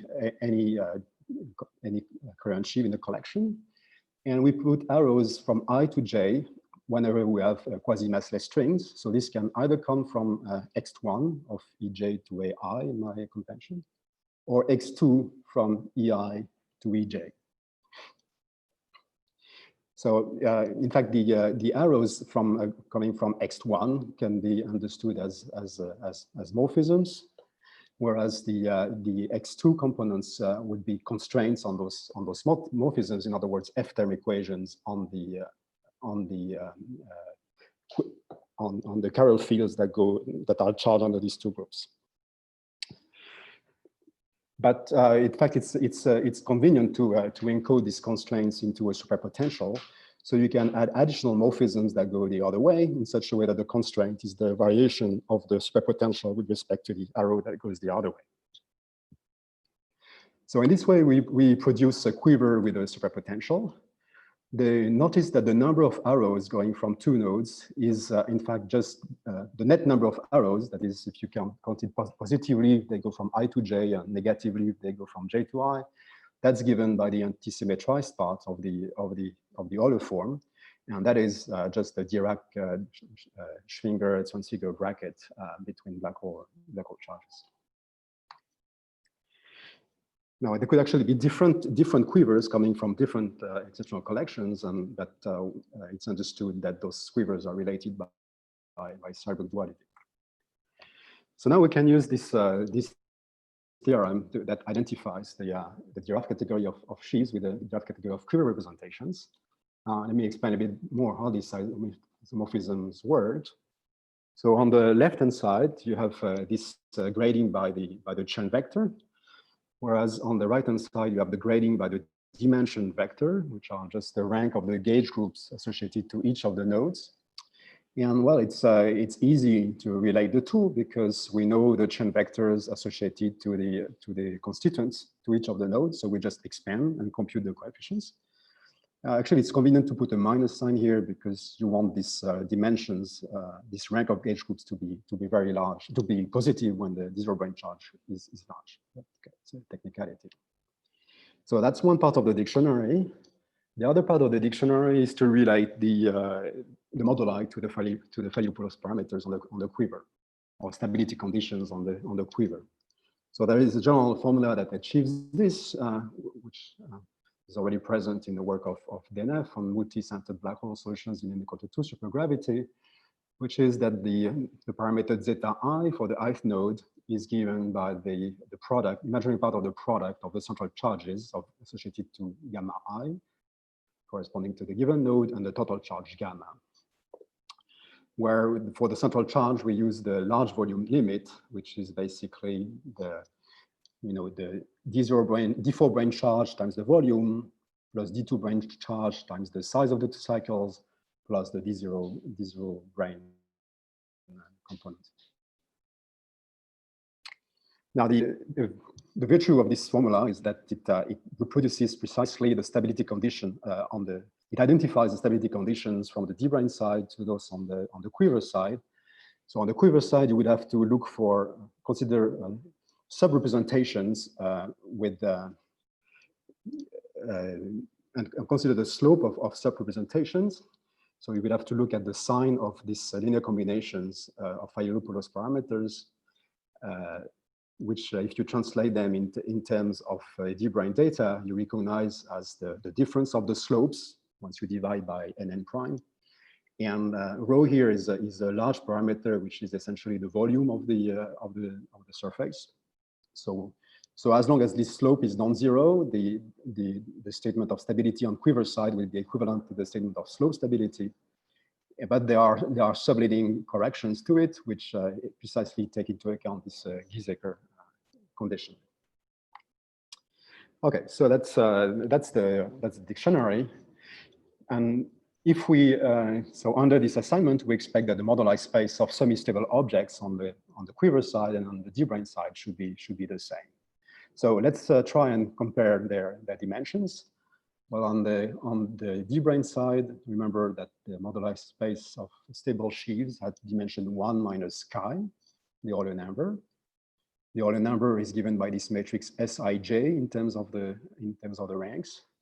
So you can separate out in this matrix the negative entries from the positive entries, as well as those on the diagonal. And in this way, you recognize the dimension of the quiver moduli space. Namely, the first term here is the contribution from all the chiral fields that are in the bifundamental from Ni to Nj. Those are the fields which are non-zero on the Higgs branch. The subtraction here is coming from the constraints from the superpotential, from these other fields which are set to 0 in this particular branch. And finally, the subtraction here is just because you're dividing out by the gauge group, which is the product of U and I modulo the U1, which doesn't act. So there is a perfect matching between the dimension on the sheaf side as well as dimension on the quiver moduli space. So that's a good start. I should mention that this matching only works when the parameters are such that indeed these chiral fields are 0 in the particular branch. There is a rather complicated structure of branches for this quiver representations, and that requires the slope to be in a certain window. But this can always be reached by performing spectral flow or by performing Seiberg dualities. Very good. So in this way, we have translated the problem of moduli spaces of semi-stable sheaves on S to the problem of semi-stable representations on the quiver, and the DT invariants, which both of them can be identified. And as I mentioned previously, this DT invariants on Calabi-Yau are also the same as Vafa-Witten invariants. Well, that's actually not always the case, but for this you have to put some conditions on the Kähler class or in the surface itself. So as long as you sit inside the Kähler cone, that's the case. Otherwise, Vafa-Witten theory has additional contributions rather than just coming from the order number of moduli space of sheaves. Sorry, Boris, can I ask a question? Yeah, just finish my sentence. There are also contributions from the so-called monopole branch. So here we're restricting to cases where such contributions are absent. Now, Samir, yes? Sorry, it was about the previous slide. I think my internet is a bit slow. So is there an interpretation in the other? Hello? Looks like Samir has some bad connection. Samir? Hi, Samir, we can't hear you. Okay. Well, Sorry, I think it was my internet. I just lost everybody. But if it happens again, please continue. okay, go ahead. Is there an interpretation in other regions? So I'm talking about this last sentence. Yes, well, other regions will be reached if you change the window in which your slope is varied.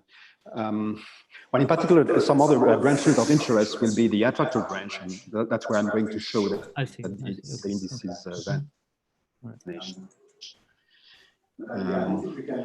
But yeah, I don't think you can identify the full moduli space outside this particular Bayesian branch with the Keller cone of the Calabia. Oh, okay, that was the question. Which I don't, yeah, something I don't understand very well. Now I hear myself talk, which is a little bit annoying. Okay, that's much better. Thank you. Very good. So I mentioned that these DT invariants were given by the order number, but in fact, in this context, there is a notion of refined DT invariant or refined Vafa-Witten invariants, which are given by the Poincare polynomial of the moduli space. So Sergei mentioned these refined invariants in his story. They are usually ill-defined for compact Calabias, but in the case of local geometries, they are perfectly well defined mathematically. In particular, they are robust under deformations. So I'm going to introduce this index omega of n zeta of y, which is this weighted sum of Betti numbers. And you can think of y as being conjugate to the angular momentum J3 in 3 dimensions, in 3+1 dimensions. But it turns out that it's more convenient to introduce a variant of this construction, the so-called rational DT invariants. They are the same when the dimension vector is primitive, but if not, then you perform this sum over divisors. And the advantage of this gadget is that it's much better behaved under wall crossing.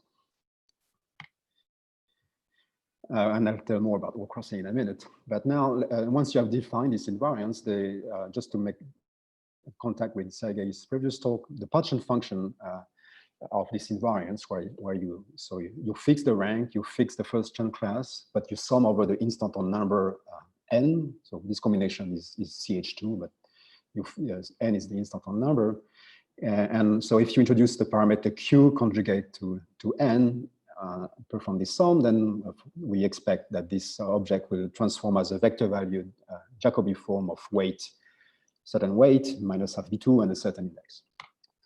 Now, that would be the case if the moduli space was compact, but in fact, when B2 plus is equal to 1, which is the case for all those local surfaces, as already understood by Vafa-Witten, there are additional non-holomorphic contributions from the boundary of moduli space of connections, which are necessary or which contribute and conspire to restore modularity in such a way that the holomorphic part of the full result is in fact a mock Jacobi form of depth n-1.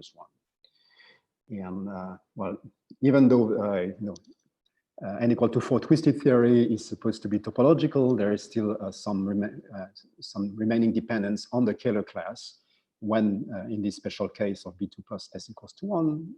So this object exhibits wall crossing as a function of Keller class. Well, that's the case for rank bigger than 2 or higher. In fact, for rank 1, there is no such wall crossing. And the answer has been computed by Goethe already 30 years ago, and is manifestly modular in terms of written in terms of theta, Jacobi theta, and Dedekind function. So previous to our work, one standard way of computing these contributions for various Fano surfaces was to use the wall crossing formula and the blow-up formulas, and you could use some vanishing theorems to compute them at some boundary or moduli space, and then move in moduli space and go up by blowing up points such that you reach any surface. Sergey, in his previous talk, has described a different way of achieving this computation by exploiting the mock modular anomaly. Basically looking for Jacobi forms which have the proper anomaly and proper behavior as y goes to 1. In this talk, my goal is to show how to compute the same invariance using quivers. In order to achieve this, okay, we need to be able to compute quiver indices. And well, if the quiver has no loop, as I mentioned, that's easy. Otherwise, it's complicated.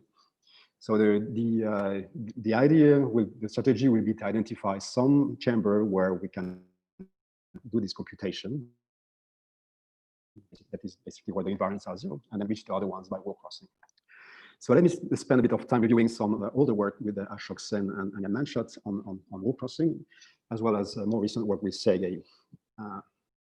So in general, the discontinuity across a given wall in moduli space is given by the Kontsevich-Zolbermann wall crossing formula. Basically, we understand it as the appearance or disappearance of multi-centered black hole bound states. And one way to derive this KS formula is to actually solve the quantum mechanics of multi-black holes. Well, we only want to compute the index, so it's not so complicated as solving the n-body problem in Newton gravity. You can actually use it doing localization and establish this formula, which I'm not displaying here. In particular, in this physical-minded approach, you understand that these rational invariants omega bar are effective indices which allow you to treat the particles in this bound state as Boltzmann particles with Boltzmann statistics, as opposed to the Bose or Fermi statistics that you would be usually have to do in many body quantum mechanics, multi-body quantum mechanics. So there is one particular attractor condition which we had identified actually in previous work with Ashok and Jan, purely in the context of quiver quantum mechanics, which is analogous to the attractor point in supergravity. So remember that in supergravity, when you look at spherically centered black holes, the moduli evolve from infinity to the horizon. And they reach a point at the horizon, which depends only on the black hole charges, but not on the moduli at infinity. Well, in the language of quiver quantum mechanics, there is a particular choice of bounds of Fourier-Laplace parameters zeta, which achieves the same. Namely, just take the product of this Dirac matrix, the matrix of the incidence matrix on the quiver, times the dimension vector. Well, the analogy is that you can show that in this particular chamber, there are no bound states arising, just as we expect for supergravity. Now, if you want to compute the spectrum elsewhere, you can exploit this idea of Denef originally to view the multi-particle bound states in n equal to 2 supergravity as some kind of many-layered bound states of 2 particles. So you can imagine that a black hole of charge gamma, seen from infinity, as you approach near its putative horizon, will actually reveal itself as a bound states of two black holes of charge gamma 1 of smaller charge, and then you zoom towards each center, and you will start to uncover the final structure of the bound state. So there is a tree. So all the bound states can be classified according to them by binary trees whose leaves and are labeled by charges corresponding to all possible constituents, which add up, whose charge add up to the total charge. But so in that story, it's actually quite complicated because you have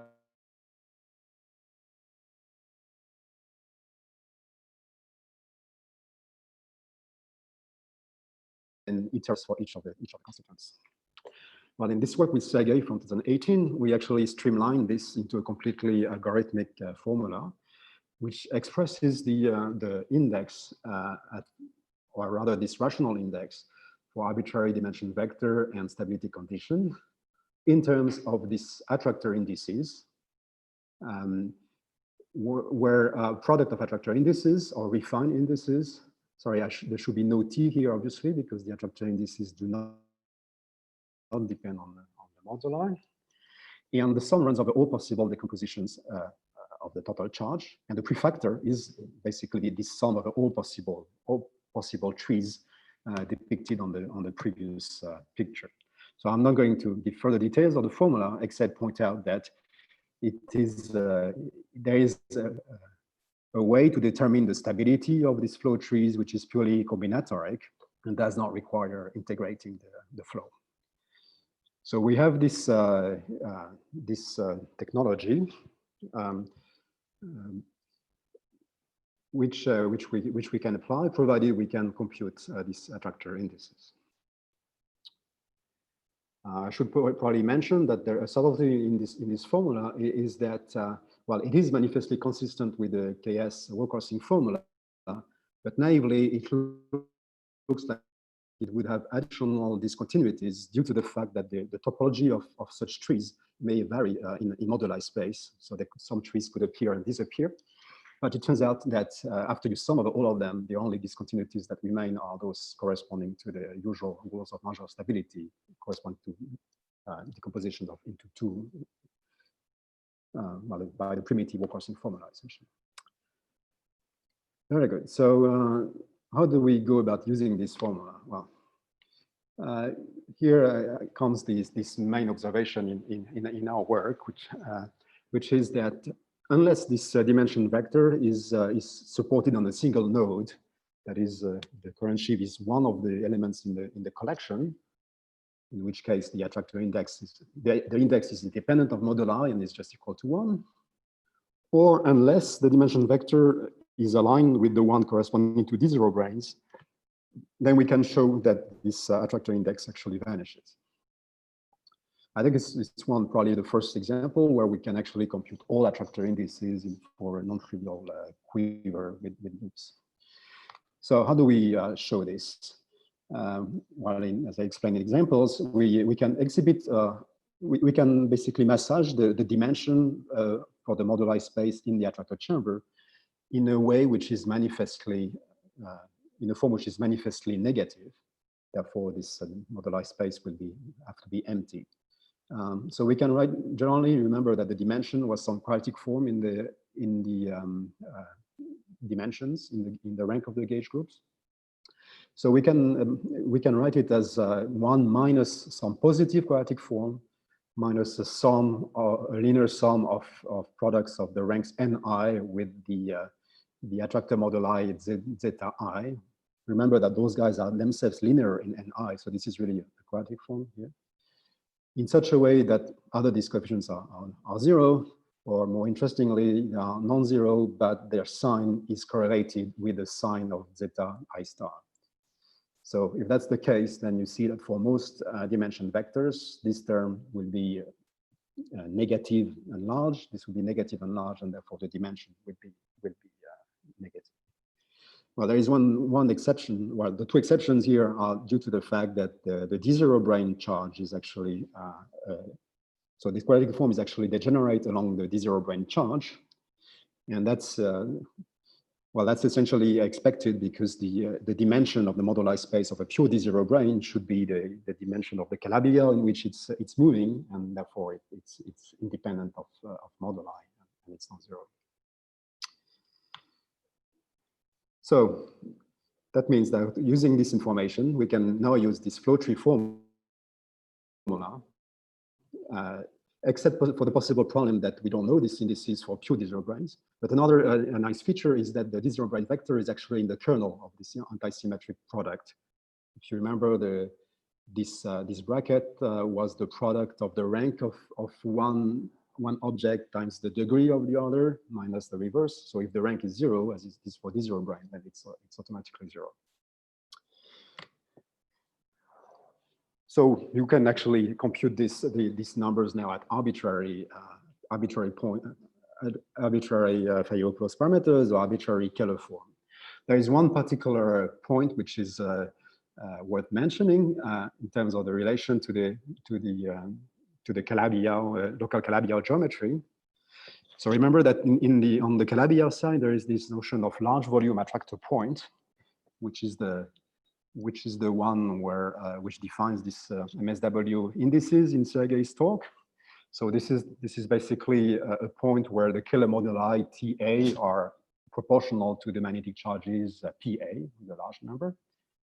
Well, if you use the dictionary which I gave previously, you will see that the Fourier-Close parameters associated to that are in fact just the opposite of the attractor moduli which I defined previously. So in other words, the large volume attractor point for the Calabi-Yau geometry maps to the, which we can call the canonical stability condition, maps to the anti-attractor point in the quantum mechanics. So that sounds a bit counterintuitive at first, because usually we expect that at the attractor point, multi-centered black holes are not supposed to appear. But on the other hand, in this anti-attractor chamber, that's as far as you can get from the attractor chamber of the queer, and that's where we have non-trivial indices, non-trivial bound states. So the resolution of this is that this microstructure of the black holes and the attractor chamber is revealed as you travel from the large volume to the genuine finite volume attractor point. In other words, you can think of your black holes as being some large D4 brains at large volume, and there won't be any bound states of D4 brains. However, those D4 brains themselves could be understood as bound states of D6 anti-D6 brains, which would decay only once you zoom towards the bulk or the small volume limit or the orbifold point of the geometry.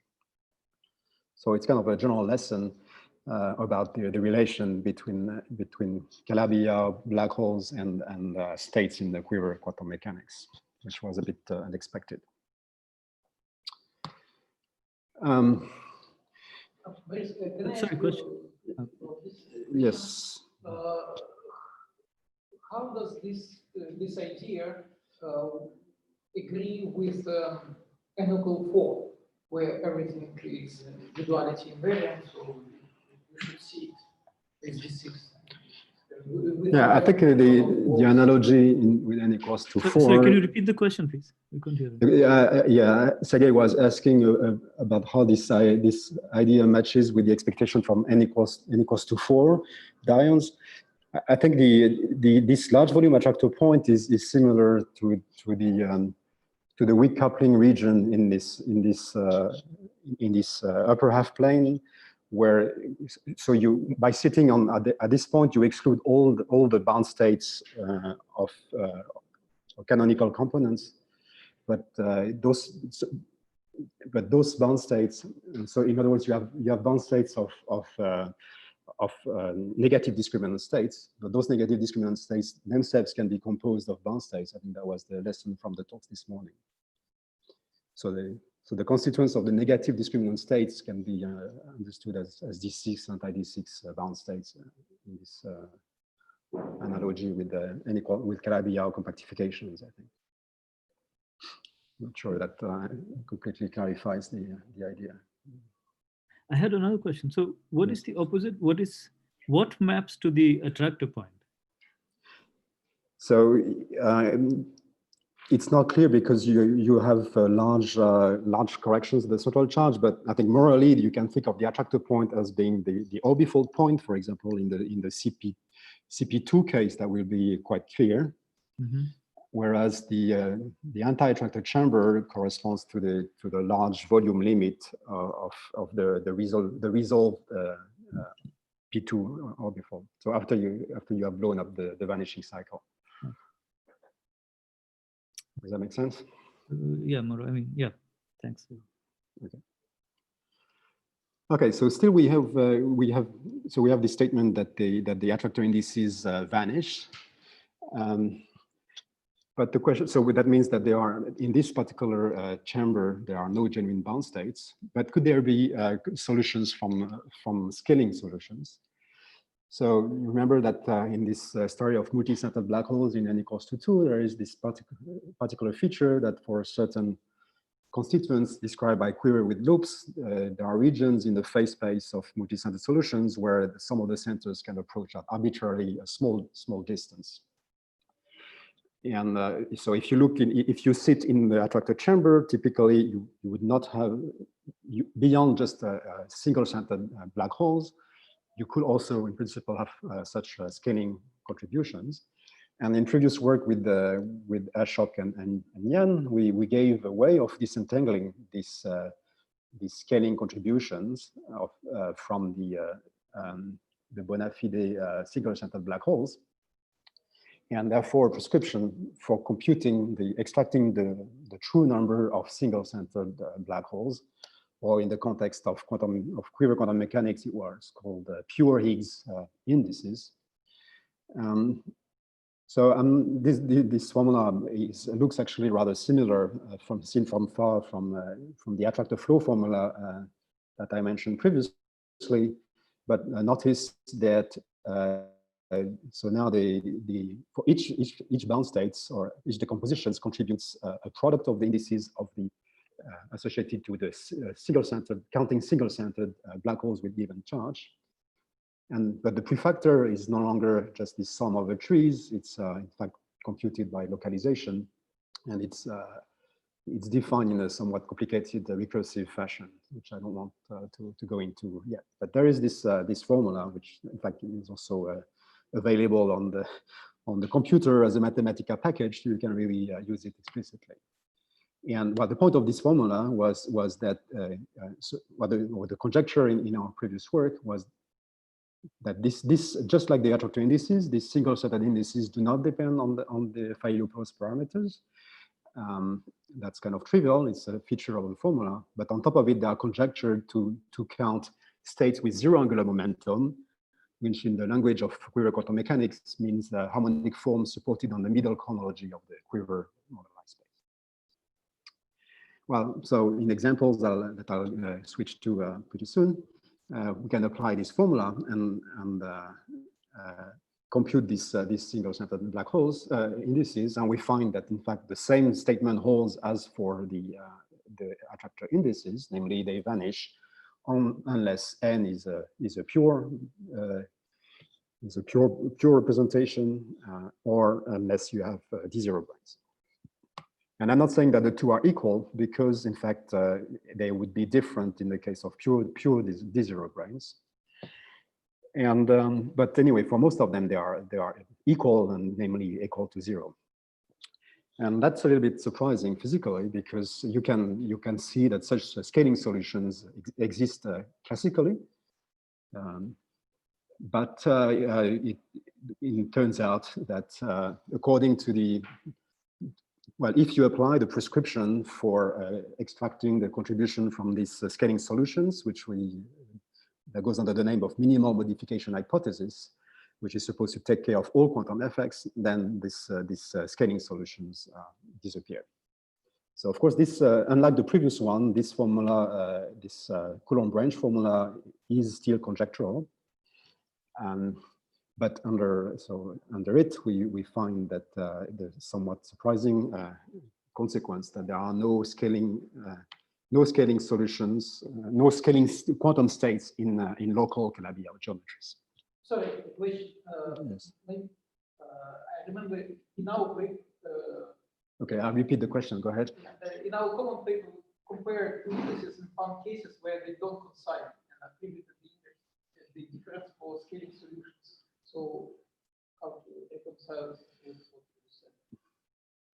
Well, the point is that the scaling solutions, if you remember the simplest example of three-node quiver, they exist once the number ABCs of arrows between the three nodes satisfy triangular inequalities. And it turns out that for the quivers coming for these final surfaces, these inequalities are almost saturated. the difference turns out to be zero, but it's kind of particularity. So it's a consequence of the choice of the, yeah, it's a consequence of the geometry of this exceptional collection. Any other questions, perhaps? Realize that I spoke much faster than I was planning to, but that's a usual feature of my talks. So now I'm going to move to give some examples rather quickly. Well, it doesn't have to be quick, but those are just illustrating the general construction. So let's take local P2. So it has so the charge lattice has dimension 3, namely there is one D4, one D2 brane charge, one D0 brane charge. And you can construct a collection of exceptional sheaves, which are associated to a D4 brane with 0 flux, D4 brane with 1 unit of flux, D4 brane with 2 units of flux. And the exceptional collection, well, the tachyon-less collection that you get by the prescription, which I did not explain, has this Chern numbers. So the order number is easily computed from this. Where here's the exceptional collection which has no tachyons. It's the dual one to the previous one. And so from these entries in this matrix of order products, you read out that you have a 3-node quiver with 3 arrows going from 1 to 2, 3 arrows going from 2 to 3, and 3 arrows going from 3 to 1. So that's the quiver. That's the familiar quiver for the Z3 orbifold of C3. You can also compute the superpotential, which is of course very well known in this case and is known for all toric surfaces. So notice in particular that it's a non-generic cubic superpotential. So the map between the Chern classes and the dimension vector is easily computed from the data given here. So the notice in particular that the instanton number, namely C2, contributes 1 unit to both to the dimension N1, 1 unit to the dimension N2, and 1 unit to the dimension N3. And whereas the rank only affects the dimension N1 in this particular chamber. So if that's a 3-node quiver, if you choose if you adjust the charges such that one of the ranks vanishes, then well it becomes just the Kronecker quiver with 3 arrows, for which is very easy to compute the indices using, for example, the formula due to Reinecker. But in general, you have to do something better. Yeah, I should have said before that the relation between the stability vector and the so this is the stability vector in the canonical chamber. I should have said is, as I mentioned previously, the opposite of the attractor stability parameters. So it's given by these differences of ranks. And so there is one particular chamber where indeed the dimensions of the 2 moduli spaces agree. So if you consider the chamber where all the arrows from 3 to 1 vanish, then the dimension of moduli space will be N1, N2, 3 N1, N2 plus 3 N2, N3 minus the constraints coming from these arrows, etc. So here's the formula, and you can indeed check that this matches the dimension from the sheaf moduli space. But you can also see that in order for this branch to be valid, you need that the Fayet-Close parameters should be, because these arrows are set to 0, you should have positive Fayet-Close here, negative Fayet-Close there, and that puts some constraint on the rank and on the first Chern class. That's the window constraint I was talking about before. So this canonical chamber is the one of interest if we want to compute this MSW invariance on the local Calabi-Yau, corresponding to a large volume chamber of the Calabi-Yau. But instead, we can look at the attractor chamber for the quiver. So that's zeta equals zeta star up to some irrelevant positive factor. And well, after some fudging around, you can construct this quadratic form, which is manifestly positive, manifestly degenerate along the direction when n is proportional to, n1, n2, n3 are equal to each other. So that's the d0 brane charge. And you have additional contributions depending on whether these parameters satisfy various inequalities. So they will correspond to the various branches, whether these arrows are set to 0 or those. But in any of such branches, you can always show that the dimension takes this form and is always 1 minus a positive number plus negative numbers. So here Z3 is negative, but zeta1 is positive and so on. So it's kind of a ad hoc proof that the dimension is negative and therefore the moduli space, the attractor indices will vanish. Unfortunately, we don't have an a priori understanding of this quadratic form. It's something we would very much like to have, but that's an open question. Okay, so now if we have this information, we can reconstruct using this either this flow tree formula or the Coulomb branch formula, where both indices are set to 0. We can compute the indices in the canonical chamber in a straightforward fashion. I mean, it's a matter of being patient with the computer. And for fairly high ranks of the quiver, you get perfect agreement with the computations from you based on wall crossing and blowout formula computations, which were mostly due to Jan Manshot for the higher rank case. And they also agree with the formula that Sergei presented in his talk. Okay, so this was one example. You can generalize it slightly to, well, in fact, to all del Pezzo surfaces, as well as Hirzebruch surface F0. Well, almost all. It turns out that in the mathematics literature, people have constructed so-called 3-block collections, where so the Euler matrix takes this block diagonal form.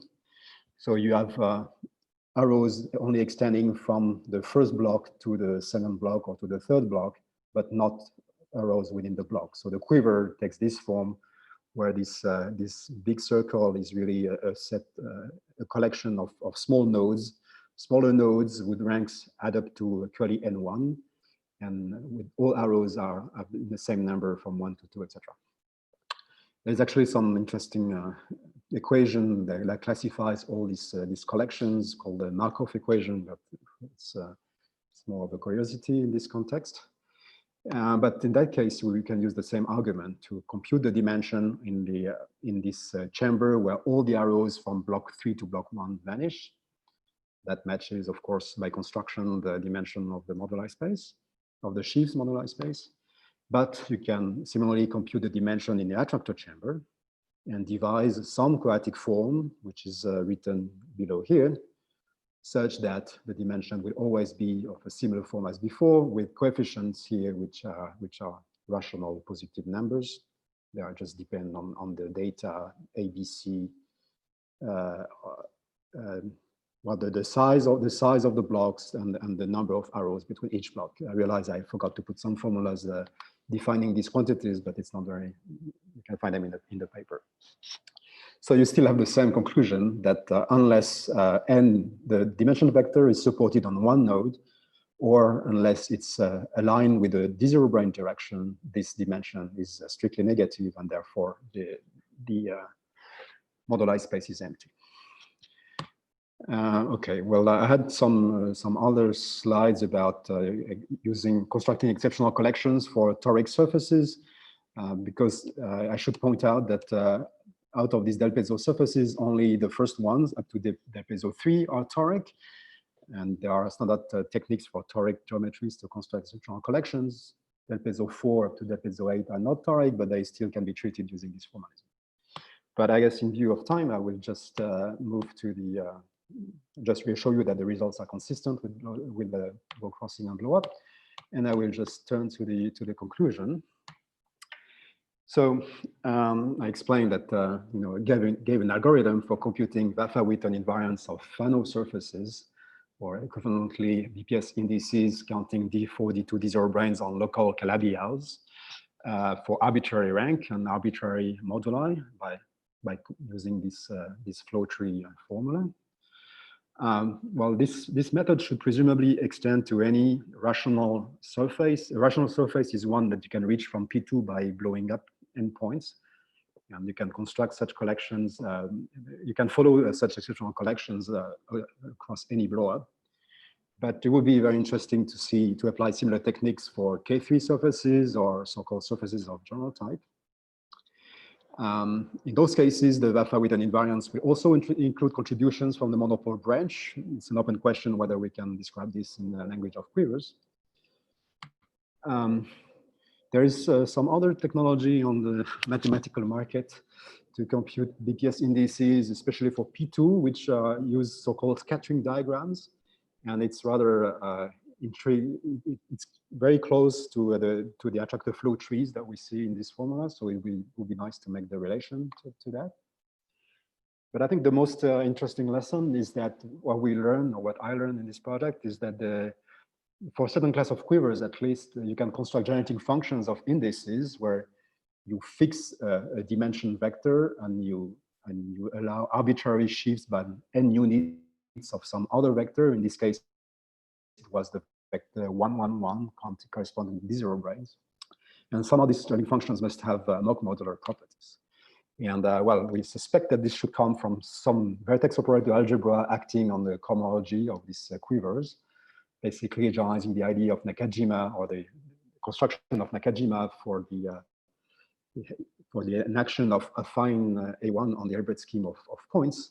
And some recent work of Lee Yamazaki may be pointing to what is this vertex operator algebra. But I think it would be also very interesting to compute BPS indices for compact Calabi-Yau threefolds, where non-trivial single-center black holes are expected to occur. It's not clear whether quiver techniques can be sufficient. Probably not. And well, that's basically my main message. So thanks for your attention, and mind the wall. Thanks very much, Boris. Other questions? Yeah, I had a question about the last comment you made. So this first point on this page, sorry, I did pay attention to your talk, but sometimes I was zoning in and out the internet. So that's supposed to be an observation in your examples? Is that the point? But it's a property of all the quivers coming from exceptional collections on Fano surfaces. But when you say property, you mean it's an experimental fact?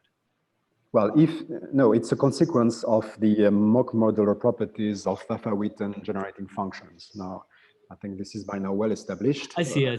Although not at the mathematical level of rigor. So I think mathematically, it's very unclear how this will proceed. I see. But of course, experimentally, what we have done is computed these coefficients in the Q expansion to a rather high order. I mean, high being maybe due to the 4 or 5, depending on how big the quiver is. And we found agreement with the result, the Button functions that Jan Manschott had computed. Any other question?